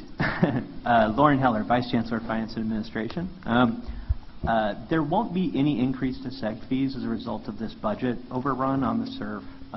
Rec Sports has been hard at work identifying alternative revenue sources that they can bring to bear to make sure that seg fees don't need to go up on this project. So I'm happy to report that there won't be any impact on student fee levels. Thank you. Regent Lanus. My comment is, so there won't be any additional increase in student fees, but the student fees in year 2020 will rise $89. True or not true? Yes, that is true, and that's a increase that was part of the overall Rec Sports Master Plan, and that increase would cover SURF and other facilities that would come online later in the plan. Can you repeat that last line? It will cover other facilities that... That's true. It also, that increase is in part for the SURF, about $42 for the SURF, and the remaining part is for a natatorium project that's envisioned in the following biennium. All right, thanks. All right. Any other questions? Thank you. Thank you. All right. We have a motion and a second. Any other questions or comments? All in favor, please say aye. Aye. Any opposed? All right, the motion stands. President, we also received a slideshow from the host campus, Platteville, entitled Building for the Future, Strategic Planning and Anticipating the Changing Needs of Students and Industry. It was very informative, and it touched on the need for the engineering building, which is necessary, and they wanted us to know that, and I think they've got that message across. So that concludes my report. Thank you very much, Regent Manydees. Regent Hall, would you please present the report of the Research, Economic Development, and Innovation Committee? Sure. So we had a very robust conversation yesterday on several presentations. First beginning with UW-Platteville Chancellor Dennis Shields, who introduced Dr. Wayne Weber. He is the Dean of the College of Business, Industry, Life Science, and Agriculture. And he provided an update on UW-Platteville's economic and business development initiatives and the collaboration that links students, faculty with outside partners. Dr. Weber highlighted the extensive reach of UW-Platteville alumni across industries throughout Wisconsin. His co-presenters included alumni from Delta III Engineering and from Kimberly-Clark, two Wisconsin firms that have consistently hired UW-Platteville interns and graduates. Then we heard from Tricia Braun, who is WEDC's Chief Operating Officer. She provided an update on the state's new Think, Make, Happen initiative. They shared the messaging program, which was developed with research generated through Future Wisconsin Collaborative of business, government, and educational partners. Its unified message is designed to support the 70% of Wisconsin businesses that struggle to find qualified workers and report delaying expansions because they do not have the labor to grow their businesses. And then finally, we heard from Mark Lange, who is the UW Extension Executive Director for Business and Entrepreneurship. He highlighted his organization's commitment to community and business development and to the Wisconsin idea. He provided an update on business activity research initiatives that deliver broader and deeper competitive trend analysis to support the sustainable growth and success of startups and existing businesses across the state. He notably highlighted what they call the Business Dynamics Research Consortium. It has developed one of only 2 private databases that is following change across the entire U.S. economy and providing a much better view inside the economy by employing innovative and focused microdata analysis. So everything really dealing around how we're expanding our workforce and how we're utilizing our business partners was the theme. Are there any questions or comments? I had an opportunity to sit in on this committee this month, and I have to say it is a real pleasure because you have an opportunity to see the economic development that the universities are providing to their communities around them, and you also get an opportunity to hear some interesting, innovative work that's being done, particularly the Mark Lang's presentation about the work that's being done by Extension for businesses across Wisconsin and actually further than Wisconsin. So the READY Committee is if you have an opportunity, the READY Committee is an excellent place to go. Now, moving on. Thank you for that report. Moving on, I'll call on Regent Mueller to present the report of actions taken by Business and Finance. Thank you, Madam President. Also a very wonderful place to go, Business and Finance. We had a very full meeting also. We began with our new business with a presentation from Linda Mulroy-Bowden, who is the UW-Platteville Director of Residence Life. And she talked about the institution's newest residence halls as part of a presentation titled Mapping Our Destiny, Intentional Decision Making at UW-Platteville. And she cited their use of creative public-private partnerships to build these facilities and how new buildings have helped to ultimately enhance the student experience. We considered a series of contractual agreements, 6 in total. The first is UW System contractual agreement with Desire to Learn Limited. A system-wide committee has been studying this system and concluded that it's time to go to market for a request for proposal. And they're going to be taking a look at all available learning environment systems. And so the motion before us is to extend the contract with Desire to Learn in the event they're not the successful bidder, so that there can be a smooth transition. If this option is exercised, the cost of the 2-year extension would be $2.6 million. Next, the committee approved an agreement with Aviance LLC to provide dining services at UW-Whitewater, a 5-year contract effective June 1st. The estimated revenue to Aviance is about $4.6 million, but in exchange, commissions will be received by UW-Whitewater, totaling about $3.5 million over the life of the contract. And in addition, the vendor has agreed to invest about $1 million in updating campus facilities. Third, we approved a master clinical study agreement between UW-Madison and Target Pharma Solutions Incorporated. The total revenues to the university aren't fixed, but it could receive potentially in excess of $1 million over the life of the contract. It's going to be for longitudinal and non-interventional studies of FDA-approved medications. Another contract with UW-Madison is with Madison Vaccines Incorporated, involving a clinical study of a potential prostate cancer vaccine. And the institution is expected to receive about $1.2 million over the course of the agreement, and the study is being conducted by the UW Carbone Cancer Center. We approved a group of subcontracts between UW-Madison and Johnson Controls, under which the institution, UW-Madison, completed portions of work that Johnson Controls had contracted to perform under agreements with the State Department of Administration. Unfortunately for all involved, we had not approved these individual subcontracts, even though the value was over $16 million in revenues. And to rectify that situation, the UW system and the institution were now coming forward to seek our approval of, frankly, these mostly completed subcontracts.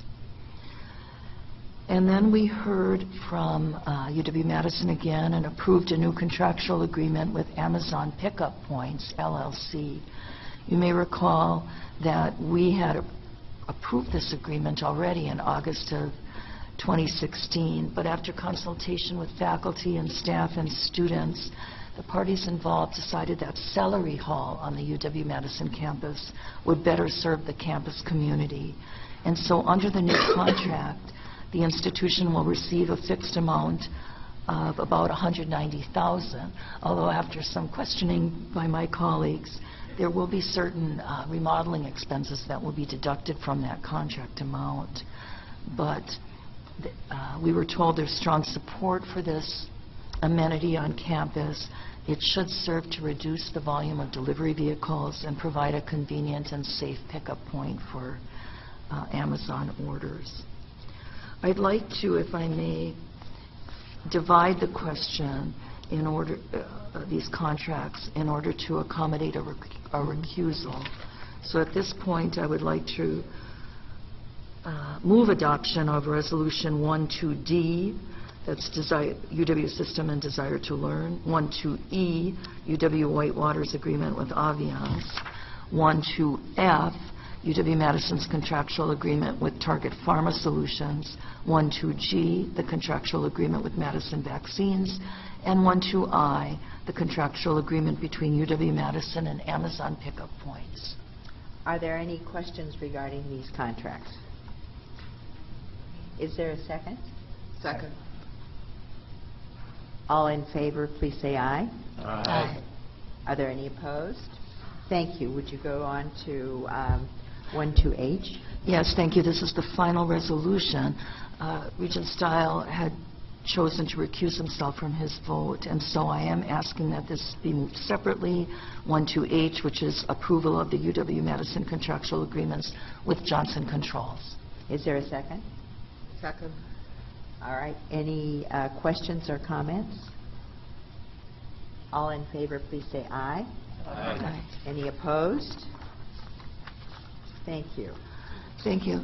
Madam President, we also heard several important presentations, and I will briefly summarize those for you. One was from Regent Stile, who's a chairman of our newly formed subcommittee on investments, and he provided a brief report on the results of their first meeting. That work is continuing as we look to improve the structure, management, and oversight of UW trust funds. And we also heard from Rob Kramer, UW System Vice President for Administration, about a recent Legislative Audit Bureau audit that identified continuing concerns with our IT security policies, procedures, and controls. This is something that we've been addressing both in business and finance and in audit, and I think we'll hear more from our colleague on this, but no, we are looking carefully at all aspects of this important issue. And then finally, we actually spent the bulk of our time hearing from Interim Vice President for Finance Julie Gordon on the UW System 26 Annual Financial Report. Again, this is for the fiscal year ending last June 30. But I can't let this go given the budget discussion that we had earlier. Julie emphasized a number of points, and this is an important document because the statements are prepared according to government generally accepted accounting principles.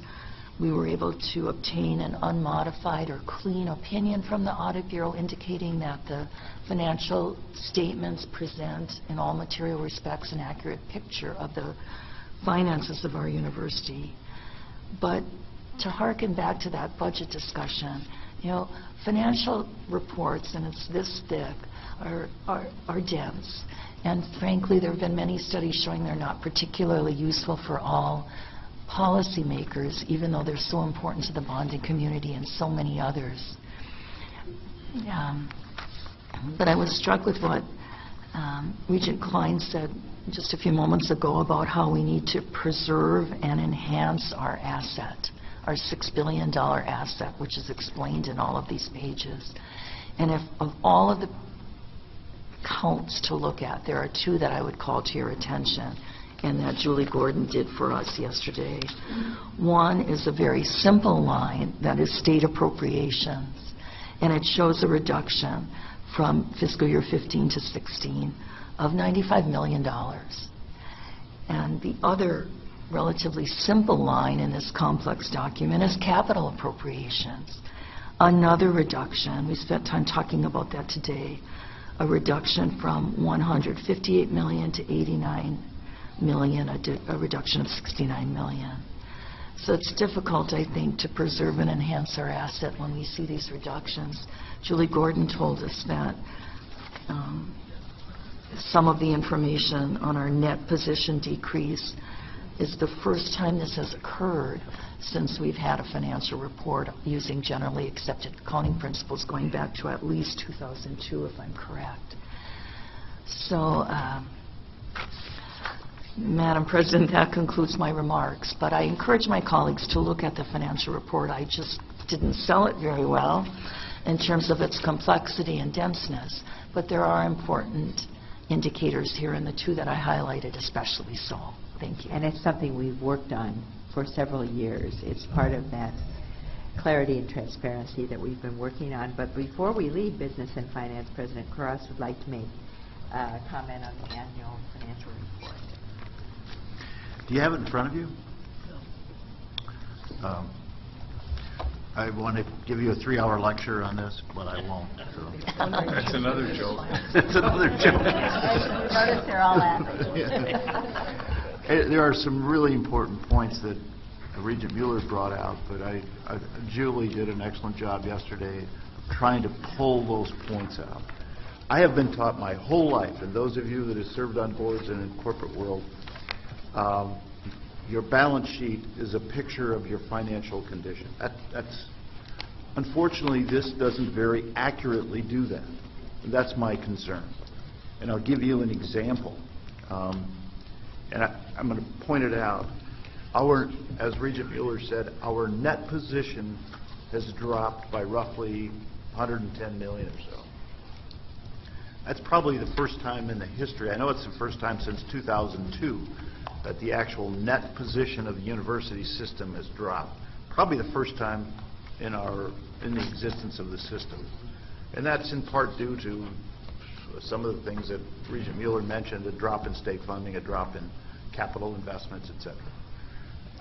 But there's something here that's very frustrating, because when you throw in these long-term debts for pension, it's misleading. Last year we had to throw in $330 million in our assets, and that jumped us, it made us look like we really jumped up.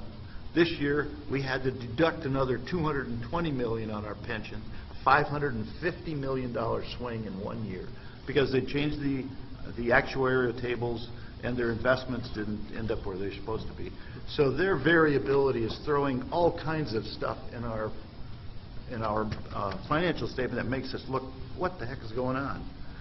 And it distorts something that Senator Markline has brought to my attention over and over again, and I want to bring it to yours. If you have this document, On page 18, the net position statement, the balance sheet, if you call it that, right above the total net position at the bottom, which shows we dropped from 110 million, you see that we've actually increased our unrestricted funds. Now, this is a single audit. If you look at the CAFR report, that number is different because they consider restricted differently. It's all over the place. I'm not here to try to explain that because I don't understand it. That's another story. But how did we go up 100? What is that? 100 and some. We went up 100 and some million there, 150 or so million.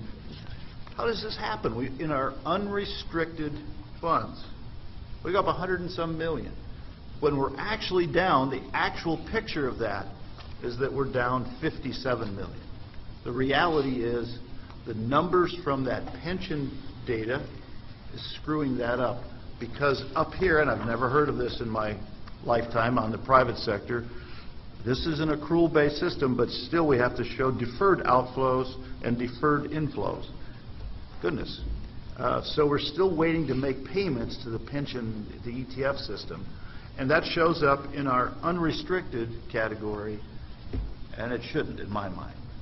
It's a frustrating number. My point is, not only is our total position down about 110 million, our actual unrestricted funds are down about 57 million. That's the actual picture. Unfortunately, this doesn't necessarily tell you that. And that's my speech, ma'am. I'm just going off here. So, for those of you that are CPAs, I do apologize. It is a bit frustrating. Well, and it is complex, but it's an improvement over the last 4 years. Oh, it is. Well, I would rather have a better net position statement. I would. Yes, that's true. All right. Finally, I'll call on Regent Greeby to present a report of the audit committee. Let me just begin by noting that while I respect the viewpoint of my colleagues, I think we all know there's nothing more exciting than audit. Indeed. As my report will demonstrate. The Audit Committee had a relatively brief but effective and exciting meeting yesterday. Our Chief Audit Executive, Lori Stortz, briefly reviewed our progress to date on the fiscal 2017 audit plan. She confirmed that we are on target to complete all the audits that are a part of that plan in a timely fashion. Next, the committee heard reports from our Audit Committee staff regarding audits completed since the last meeting. Paul Radisky reviewed the Emergency Preparedness Report for UW-Stout, which was rated as excellent. There was some discussion regarding why Stout's performance was so highly regarded and whether there were lessons other campuses could learn from Stout's exceptional performance. Our audit staff noted that the success was largely due to the fact that leadership at Stout had devoted time, resources, and attention to this matter. Steve Mantell reviewed the first payroll continuous audit for the UW System Administration. The report contained 6 comments around payroll transactions, but found no serious shortcomings. Amanda Namer reviewed the UW-Milwaukee International Education Audit, which was satisfactory. This audit resulted in some discussion among the committee members and audit committee staff regarding the rationale behind the rating system of audit priority matters. As our committee has noted previously, we've requested that the internal audit function find opportunities to share best practices among campuses. Mr. Mantell discussed 2 best practice letters that have been issued at the request of the audit committee. The first was related to international education programs, and the second was related to grading data security. There was discussion regarding the fact that these best practices letters were being sent as suggestions, not imperatives, that this is intended to be a positive focus of our audit function, and that this was an effort being directed by the audit committee, not the staff of our internal audit function. Next, as Regent Mueller noted, we discussed our efforts at IT security. Rob Kramer, the UW System Vice President of Administration, David Stack, the UW System Interim Associate Vice President and CIO, and Mohammed El-Hindi, the Assistant Vice Chancellor and CIO for UW-La Crosse, discussed the 5 information security policies issued last fall and the progress to date to implement those policies. We noted that approximately a year ago, we asked for a projected timeline on this progress, and were told that it would take at least 3 years to adopt policies. We expressed our sincere appreciation yesterday that things are moving forward much faster than that. Thank you. The committee then discussed the belief that a joint Business and Finance and Audit Committee meeting should be held in June in closed session to further discuss IT security and to discuss matters that would be inappropriate for an open session. The committee asked staff to ensure that meeting take place. The committee expressed its appreciation for the diligence and professionalism that the audit staff has exhibited and noted the many benefits to the system of their hard work. A motion was made and seconded to move into closed session, and the meeting was adjourned. Thank you. Thank you. Before going on to our next agenda item, I want to share with you that last night I met a delightful young woman who was demonstrating her exhibit, and her plan is to go to medical schools because what she wants to do is be a coroner. She finds the work of a coroner absolutely the most interesting thing she could possibly imagine, and she's had experience in it too. I genuinely applauded her excitement, and I introduced her to Regent Mueller. All right, moving on. At this time, we'll hear a report on the task force on campus climate. And I'd like to take this opportunity to remind the board of why we need to address campus climate issues within our system. Teaching and learning are at the heart of the university system. And we must provide a climate where those can flourish. We live in an increasingly global and multicultural society. It is essential we provide a healthy campus climate to ensure our students are well equipped to thrive both on campus and beyond, to thrive themselves on campus and to help create a campus atmosphere where others will thrive. To present us with a brief update, I call on the task force co-chairs, Regents Eve Hall and Ed Menides. Thank you, President Milner. I'd like to start by telling you a bit about the members of our task force on campus climate, which was appointed by President Milner and President Cross to examine the climate for students on the UW campuses. The task force includes members from every UW institution from a wide variety of professional positions. We have several faculty members, staff from counseling centers and outreach services, a chancellor, a provost, and several other administrators. Most importantly, we have a number of students whose presence and engaged participation are constant reminders why we have to continue to work to improve the climate on our UW system institutions.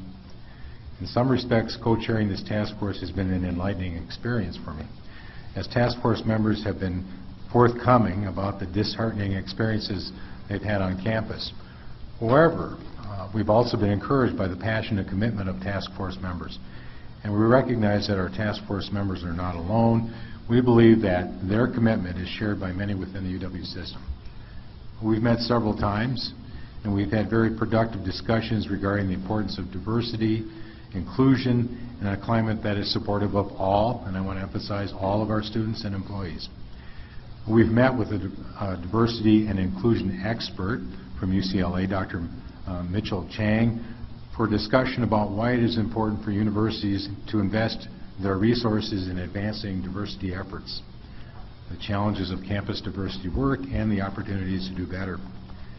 We also discussed Wisconsin's aging workforce, I guess I'm a member of that, and the need for more college graduates to bolster the state's economy and employers' expectations that the UW system graduates are prepared to work with others and compete in a global and diverse economy. Regent Hall will describe some of our other recent discussion topics. Eve? So at our most recent meeting, we discussed several strategies for addressing the climate challenges on our campuses. The strategies generally fell into several different areas. 1, compositional diversity, 2, cross-racial interactions, 3, professional development, and 4, leadership. For our purposes today, I'll provide a quick synopsis of each area. We spent a significant amount of time discussing the current composition of our student and faculty and staff populations. Compositional diversity of our students and employees affect the extent of opportunities to engage with others from different cultures and backgrounds and to explore a broader set of experiences and ideas. Second, with respect to cross-racial interaction, we've come to understand that there needs to be more intentional efforts to help our students engage one another across their differences in identity. Without these deliberate efforts, the research does show that students tend to stay in their own groups and do not naturally push themselves to engage and learn about someone from a different racial background. These types of activities, however, could take place in a variety of settings, as was discussed. In classrooms as part of facilitated discussion groups, in residence halls as dialogue programs, or as extracurricular activities such as facilitated dialogue workshops specifically designed for first-time students. We also discussed the role of professional development, and that's related to teaching methods and curricula that encourage student engagement and that are culturally inclusive and responsive. We also talked about cultural competency training. One of the topics, however, that ties all of the strategies together and that is essential to the success of all of our recommendations is leadership.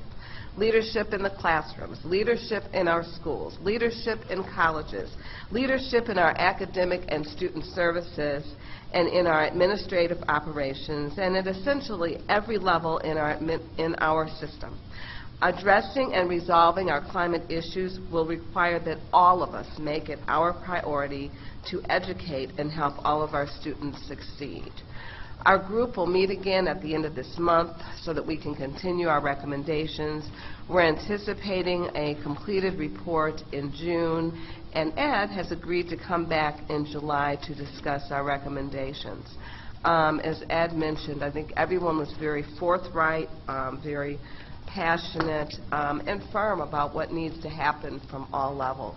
And, you know, given our country's climate and given our campuses, which is really where everything begins, it is just so important for us to just be open on just the different possibilities of improving our campuses. At the end of the day, it is about our students, and it's about making sure that every student on our campuses has a successful experience and feels embraced throughout their educational experience on UW system. So, with that, questions? Questions or comments? Yeah. Good work.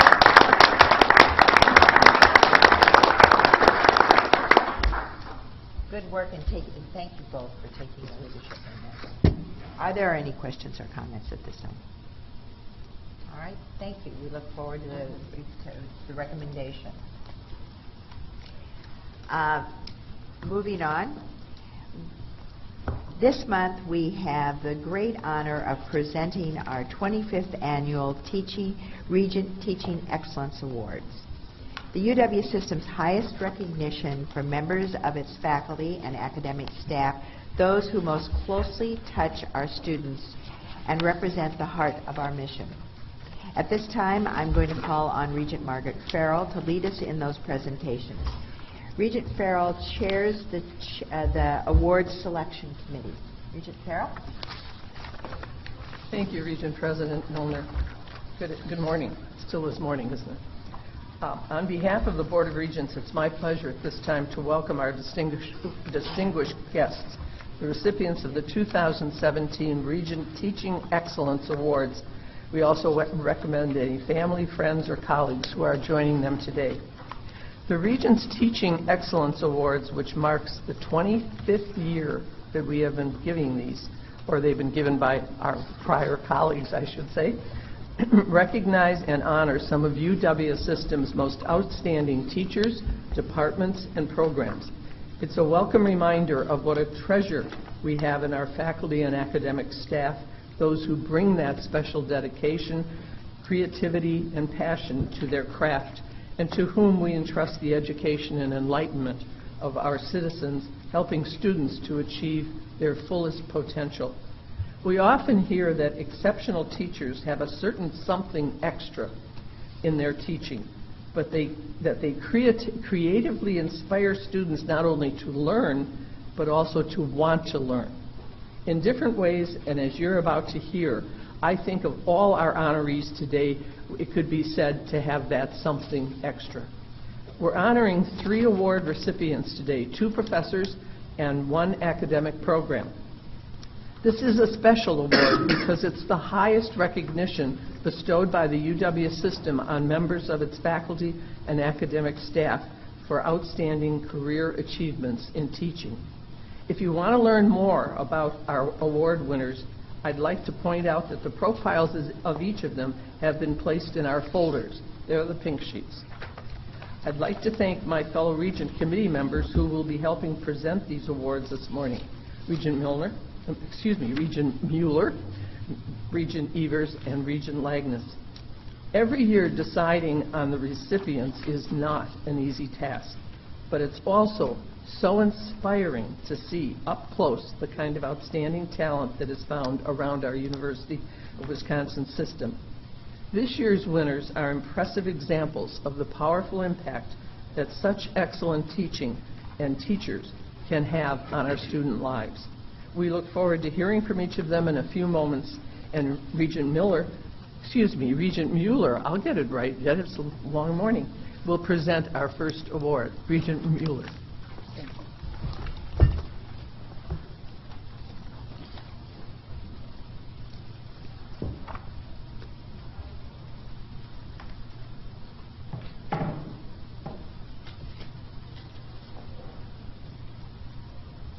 Good morning, everyone.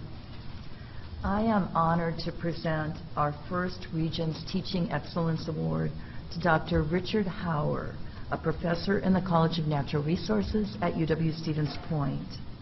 Dr. Hauer was an award-winning student at UW-Stevens Point in the 1990s, and he returned to his alma mater to teach urban forestry in 2003, and is now a highly regarded colleague, teacher, and mentor. He makes his courses interactive. One course, for example, in which he teaches students how to identify woody plants, is taught completely outdoors.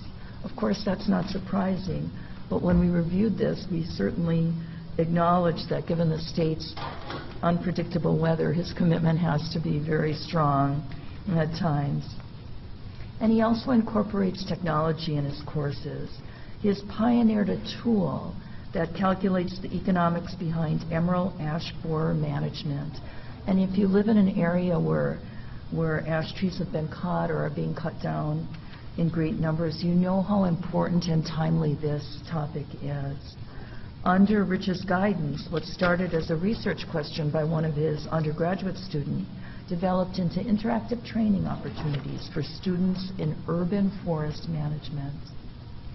He also incorporates the high-impact practice of service learning into his capstone urban forest course. Students have developed management plans for 12 local communities that are too small to have their own municipal forester. He serves as students as a faculty member for one of 2 campus learning communities, and he has advised the college's Student Research Symposium since 2003. Student participation in this research symposium has nearly tripled in that time. Provost Greg Summers had this to say about our award winner, and I quote, "Simply put, UW-Stevens Point forestry program is among the strongest in the nation, thanks in no small part to the teaching excellence of Dr. Richard Hauer." You know, whenever I have an opportunity to have a microphone, it doesn't take me long to say that I was born and raised in the woods of the Upper Peninsula. And I was, and I have several members of my family who worked in the woods. And so it is a particular privilege and honor for me to introduce our first 2017 Regents Teaching Excellence Award winner, Dr. Richard Hauer.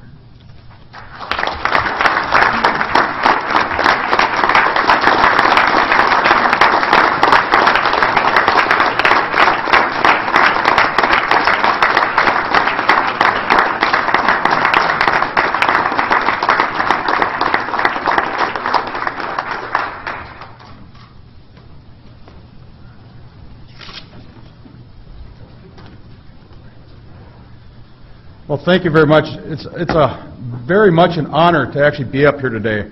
It's also very humbling. As you heard, I've been on awards committees, and it can be really, really difficult to select a recipient. So to actually rise to the top is a very honorable thing for me. From the humbling perspective, I teach with so many wonderful people at UW-Stevens Point. In our college natural resources, for example, I could think of a dozen people that could be up here today equally, get asked to actually develop a packet, goes to review committee. I hope someday they get the opportunity because they're as equally deserving, in my opinion, as myself. The first thing that I think about is my journey in life. Think about, I could go back prior to graduating from high school and some of the early career things that actually led me to where I'm at today. But they actually all lead into the classroom. Like many of us where I teach, we have an extensive background actually outside of academia before we start teaching. I think that's one interesting thing that we bring to the classroom. On the journey part, you heard some of the wonderful things I've been involved with. I think I've been lucky. In some cases, I needed an inventory for my class, urban forestry, so I often say I can subject students to severe punishment and pain by crafting management plans. And actually, in the case of, I needed an inventory of our campus. And so we crafted an inventory, and I started asking the students, why don't you develop some research questions with economics for population. It led to EAB, Emerald Ash Borer Economics, and it led to a simulator. I could go on and on for several hours, and I'd be happy to if you'd like to hear me, but probably not. I'll stick to brief details.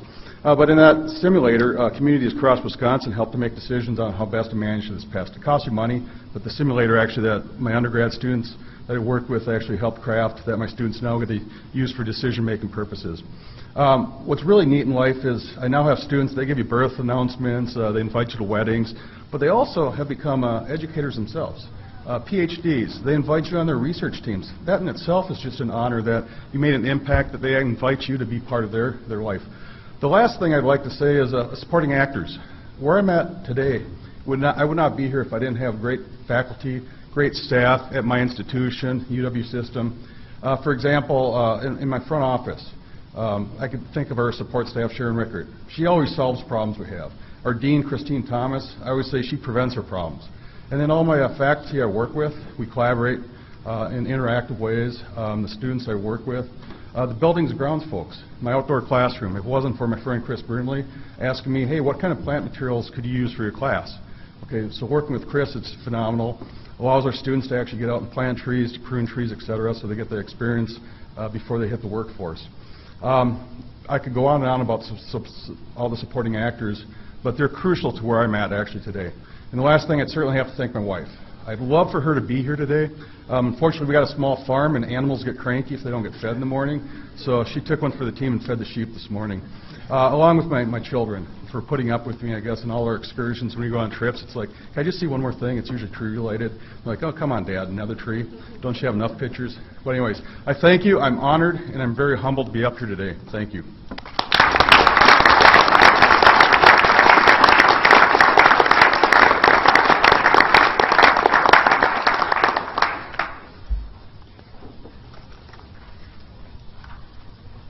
Well, this has been an exciting week for me, and I'm just absolutely pleased to end this week, and I'm really honored to present this award. First of all, I want to thank Regent Farrell for her leadership on this committee.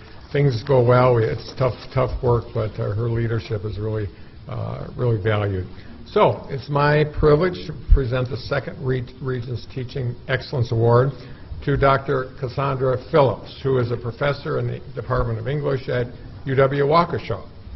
Dr. Phillips has been with a faculty member at UW-Waukesha since the year 2000 and teaches a variety of writing skills to students ranging from developmental writers to sophomore English majors. She served for many years as the English Department Assessment Coordinator and more recently as the Writing Program Administrator, where she works to not only serve her own writing students, but all first-year writing students at the UW colleges, and that's a lot of folks. Cassandra has played a crucial role in creating a cohesive, two-year writing program designed around strategies to support underprepared students who are transitioning to college-level reading, writing, and research. Resulting learning outcomes and competencies were used as a starting point for developing UW system definitions for college readiness in reading, writing, and research, and I can tell you from the K through 12 world, that's really, really important work. Thanks in part to the work of Dr. Phillips, the UW Writing College's program earned a Writing Program Certificate of Excellence this year from the College Conference on Composition and Communications, and this is the primary national award for post-secondary and writing programs. Few two-year colleges have received this award. So Dr. Phillips also values continuous reflection and revision on the context of evidence-based practices or pedagogy, is guided by the concept of convergence, which describes how multiple and varying environments, people, and work experiences come together to inform the way an individual teaches. The chair of the UW College's English department observed this, and this is a quote: "Dr. Phillips' teaching career in the UW colleges has positively impacted, get this, more students than perhaps any other instructor in our history due to the influence that she has had on first-year writing curriculum and on the pedagogy of so many of her colleagues." How cool is that? Please join me in welcoming our second award winner, Dr. Cassandra Phillips from UW-Waukesha. Dr. Phillips.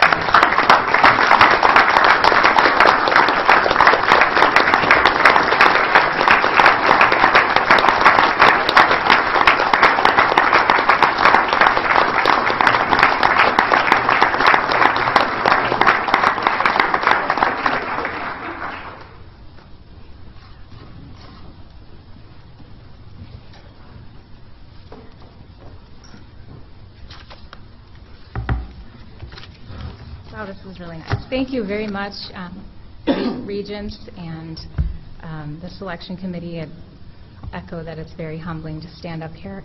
I'm really excited to stand up here and represent the UW colleges in particular. When I first moved here out of state, I don't know, 18 years ago, I had never heard of the UW colleges. I had no idea what it was, but I took a job, and I very quickly became so proud of our very unique mission and the unique role that we play in providing access to education for quality liberal arts education for students on all across the borders of this state. From where I am in southeastern Wisconsin, which is what all I knew when I moved here, to Marinette and Richland and Barron and all these places I've gotten to visit in my administrator work, which has been very rewarding. For many of our students, this access provides a pathway for them to economic mobility and just basically a self-sufficiency that is really empowering to them. And it's also provided me with a pathway to become a much better educator. I, again, started as a very naive graduate student with a really limited idea of what it was to be a college professor, and I was basically thrown into a classroom with students that did not resemble students I was trained with. So they had significant learning needs, many of them, not all of them. A lot of non-academic issues that I was ill-prepared to deal with, and just a variety of things that I just was not prepared for, and I really knew I had to get better. So with some amazing colleagues that I have, we started voraciously reading and trying to figure out how do we deal with this and what do we do. And we wanted to create a really solid writing program because we knew that it wasn't just about this little bubble of your classroom. It was what our students came in with and what they were going to be expected to do once they left. So that context was so important. So we did all this research. We looked at our national organizations, position statements. We read journals and landmark studies and did all this work to try to help us get better and have some background for coming up with these evidence-based best practices. And it was really helpful. It really helped me grow as an educator, but we also learned that a lot of this research didn't look like our students and in some ways wasn't very helpful. It was about maybe a group of students from Harvard or other selective institutions or graduate students. So more often than not, it was about an approach or a method of teaching that was deemed successful because a few students did well, and they focused on those students. And we would look at each other and say, what about the other 24, or the other group, those are our students, and those are the people we really need to focus on. We need to get better there. So we started to do our own research. And this has been just the best part and has really helped me. We've gotten some grants, we've opened up our classrooms, and we've learned about our students, and we've learned about their different learning needs and what we can do to better serve them. And that's been just so helpful as an educator, and it's helped me understand what I can do in the classroom that can be better. It's helped me understand that good teaching is hard. It's a dogfight. There's no ivory tower. You're in the trenches, and it's so important to have those colleagues that are down there with you fighting that battle. It's helped me learn that I need to be an advocate for students. I need to fight for resources for them both inside the classroom and outside the classroom. I need to fight for my fellow instructors who also need those resources and who really need professional development and really consistent mentoring if they're going to make that journey that I've had to make. That's been such a struggle. So if I want to take anything from this, I would say that I've learned about the importance of a curriculum and a pedagogy that's about empowerment. It's about, I guess when I got this award, somebody asked me, what is your favorite part of teaching?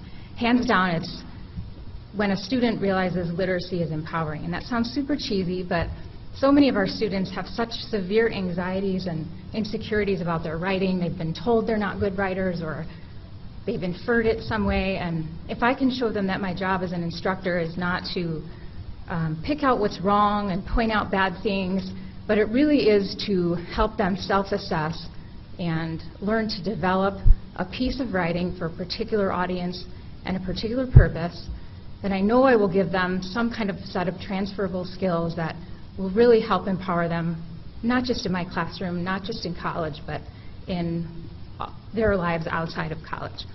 So again, thank you. This is really humbling. I'm particularly grateful to my institution that's been so really supportive, and my wonderful colleagues who inspire me. Thank you.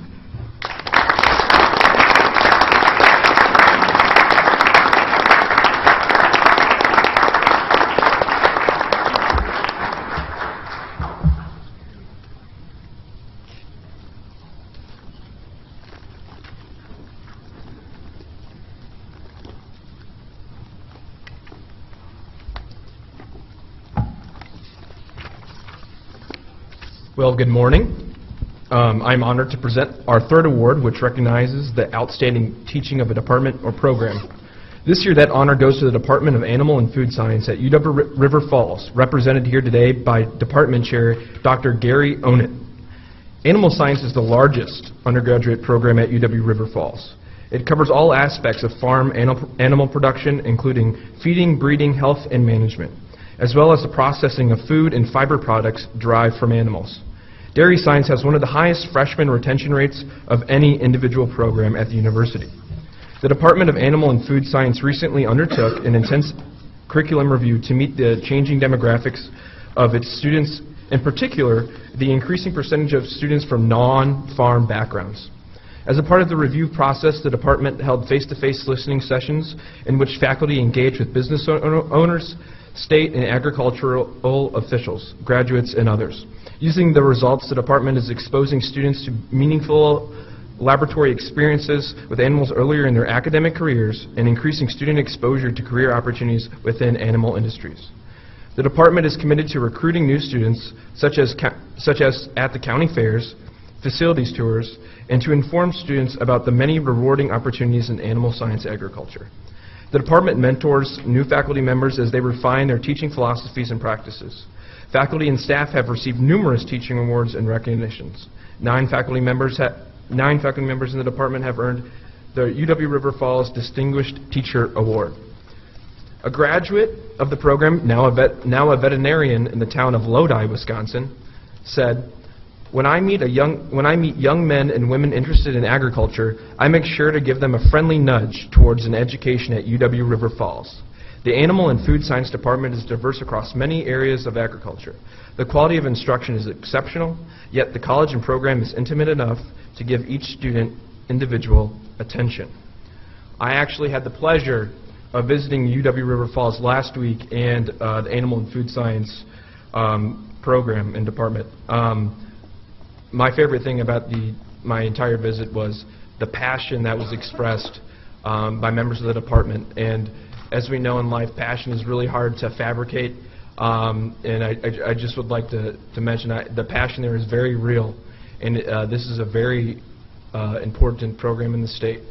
So I really enjoyed my visit there. With that, it is an honor to present our Regents Teaching Excellence Award Program Award to Department Chair Gary Onen here on behalf of UW River Falls Department of Animal and Food Science. Thank you.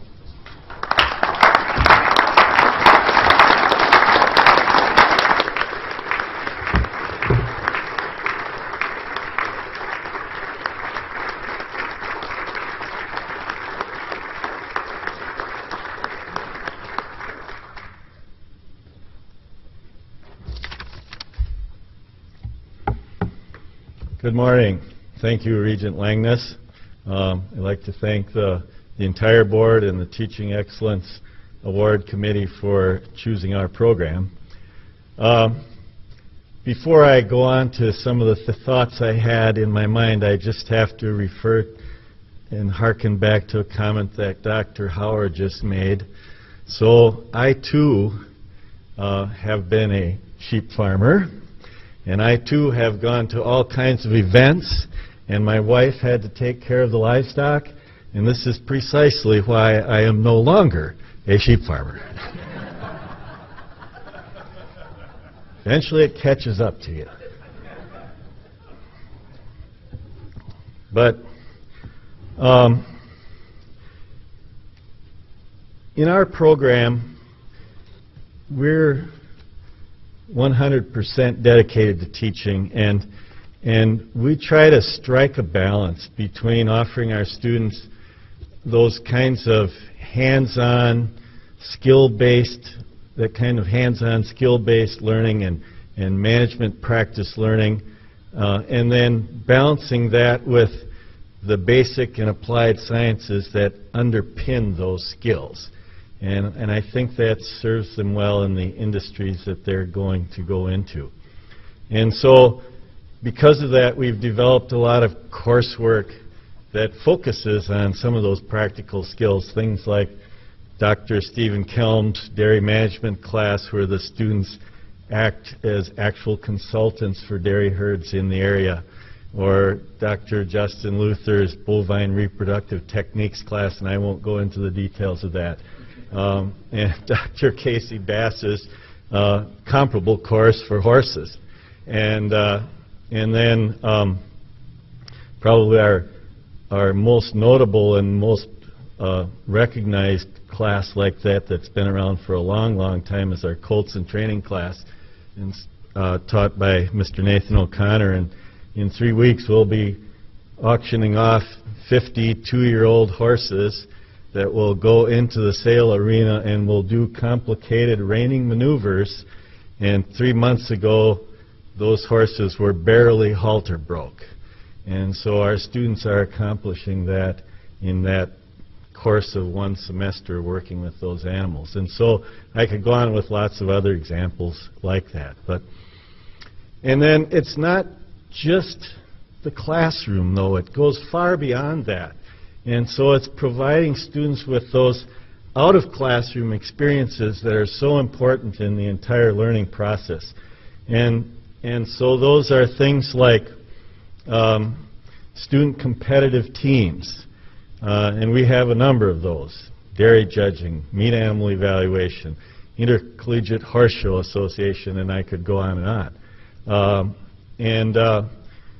Allowing students to gain leadership experience in student organizations. And we have some very large agriculture student organizations.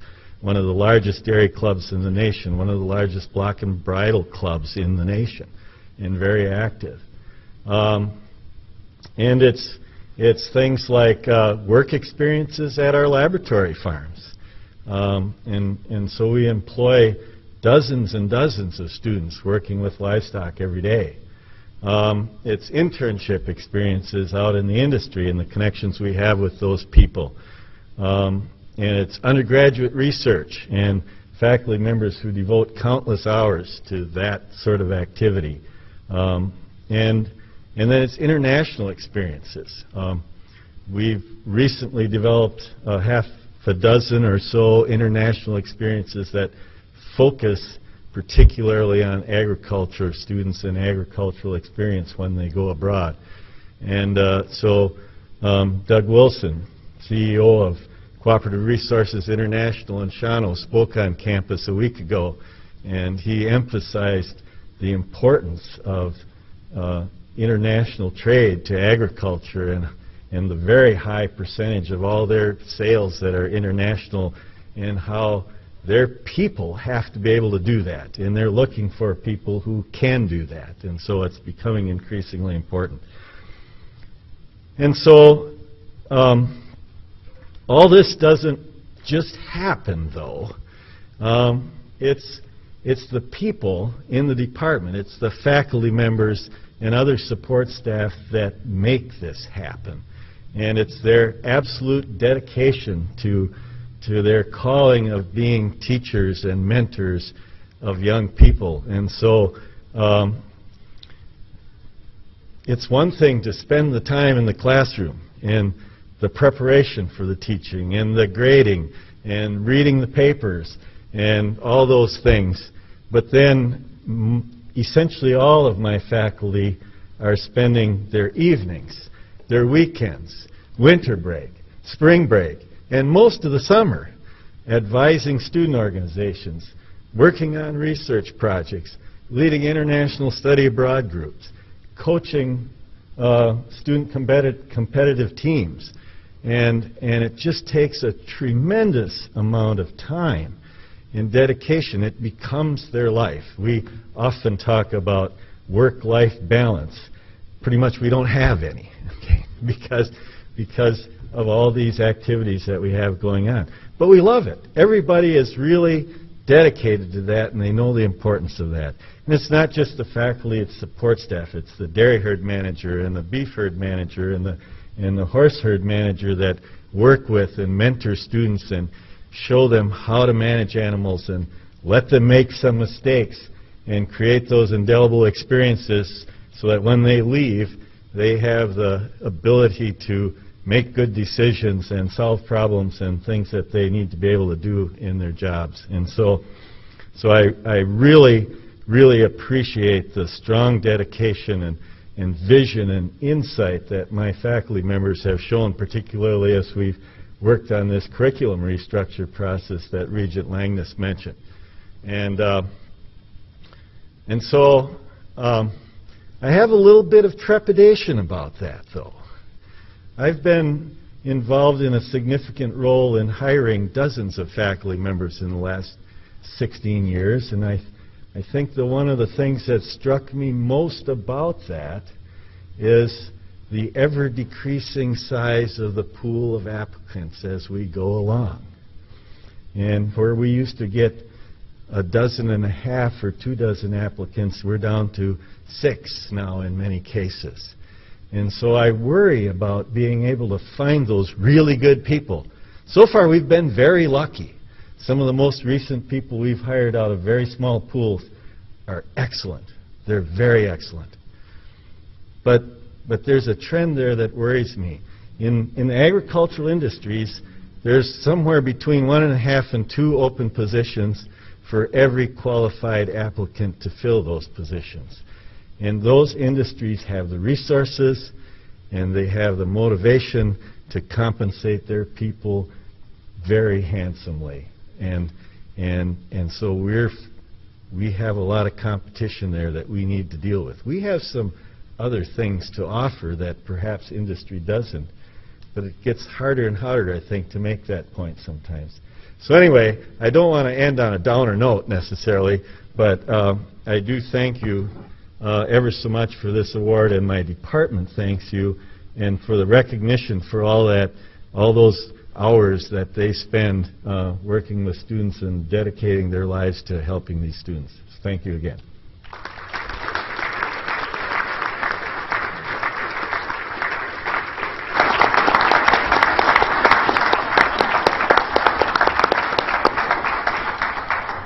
We want to say congratulations again to our Teaching Excellence Awards winners.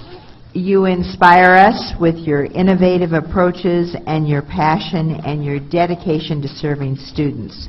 Well done, and let's give them another round of applause.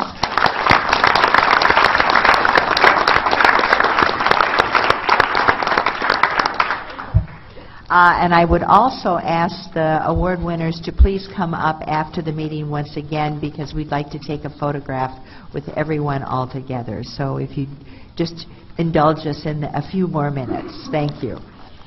Now I call on Regent Delgado, one of the Regent liaisons to the UW-Platteville, to read a resolution of appreciation to UW-Platteville as host for this April meeting. Thank you. Thank you very much. It's a pleasure to be able to do this. Before I do that, I have to add, this is my second visit to this campus this last 12 months, and as with every campus, when I go and meet the students, the professors, and the staff, it really fills your heart to see the amount of achievement and purpose that we have in here. In this campus, when you meet the kitchen staff, it fills your stomach, and it does a great job. So we leave here, as a consequence, better and bigger.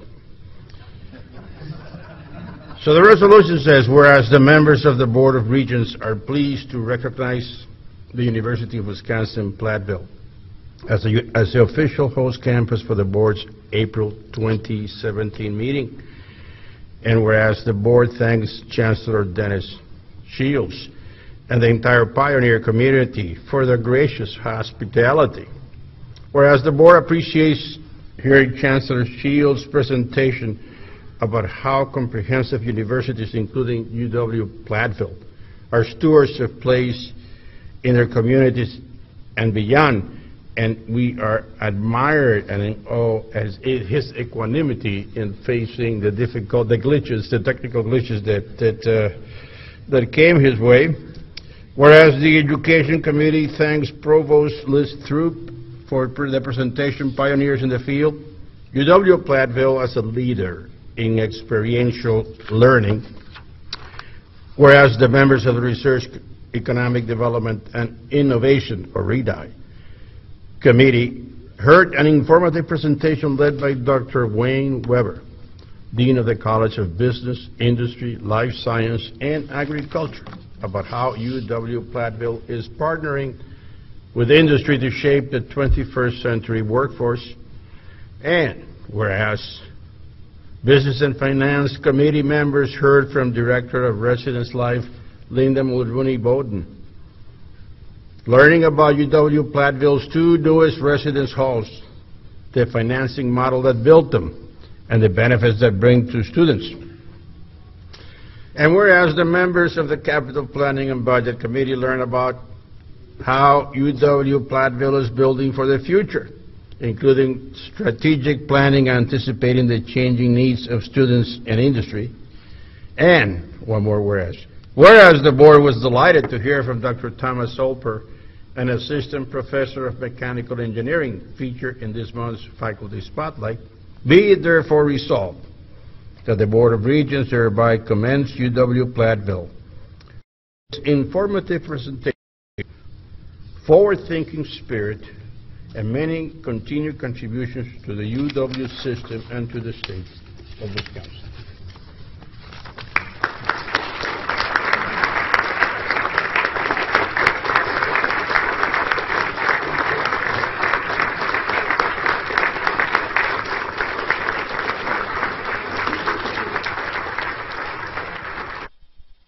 Again, thank you, UW-Platteville. It's been a wonderful time to stay here.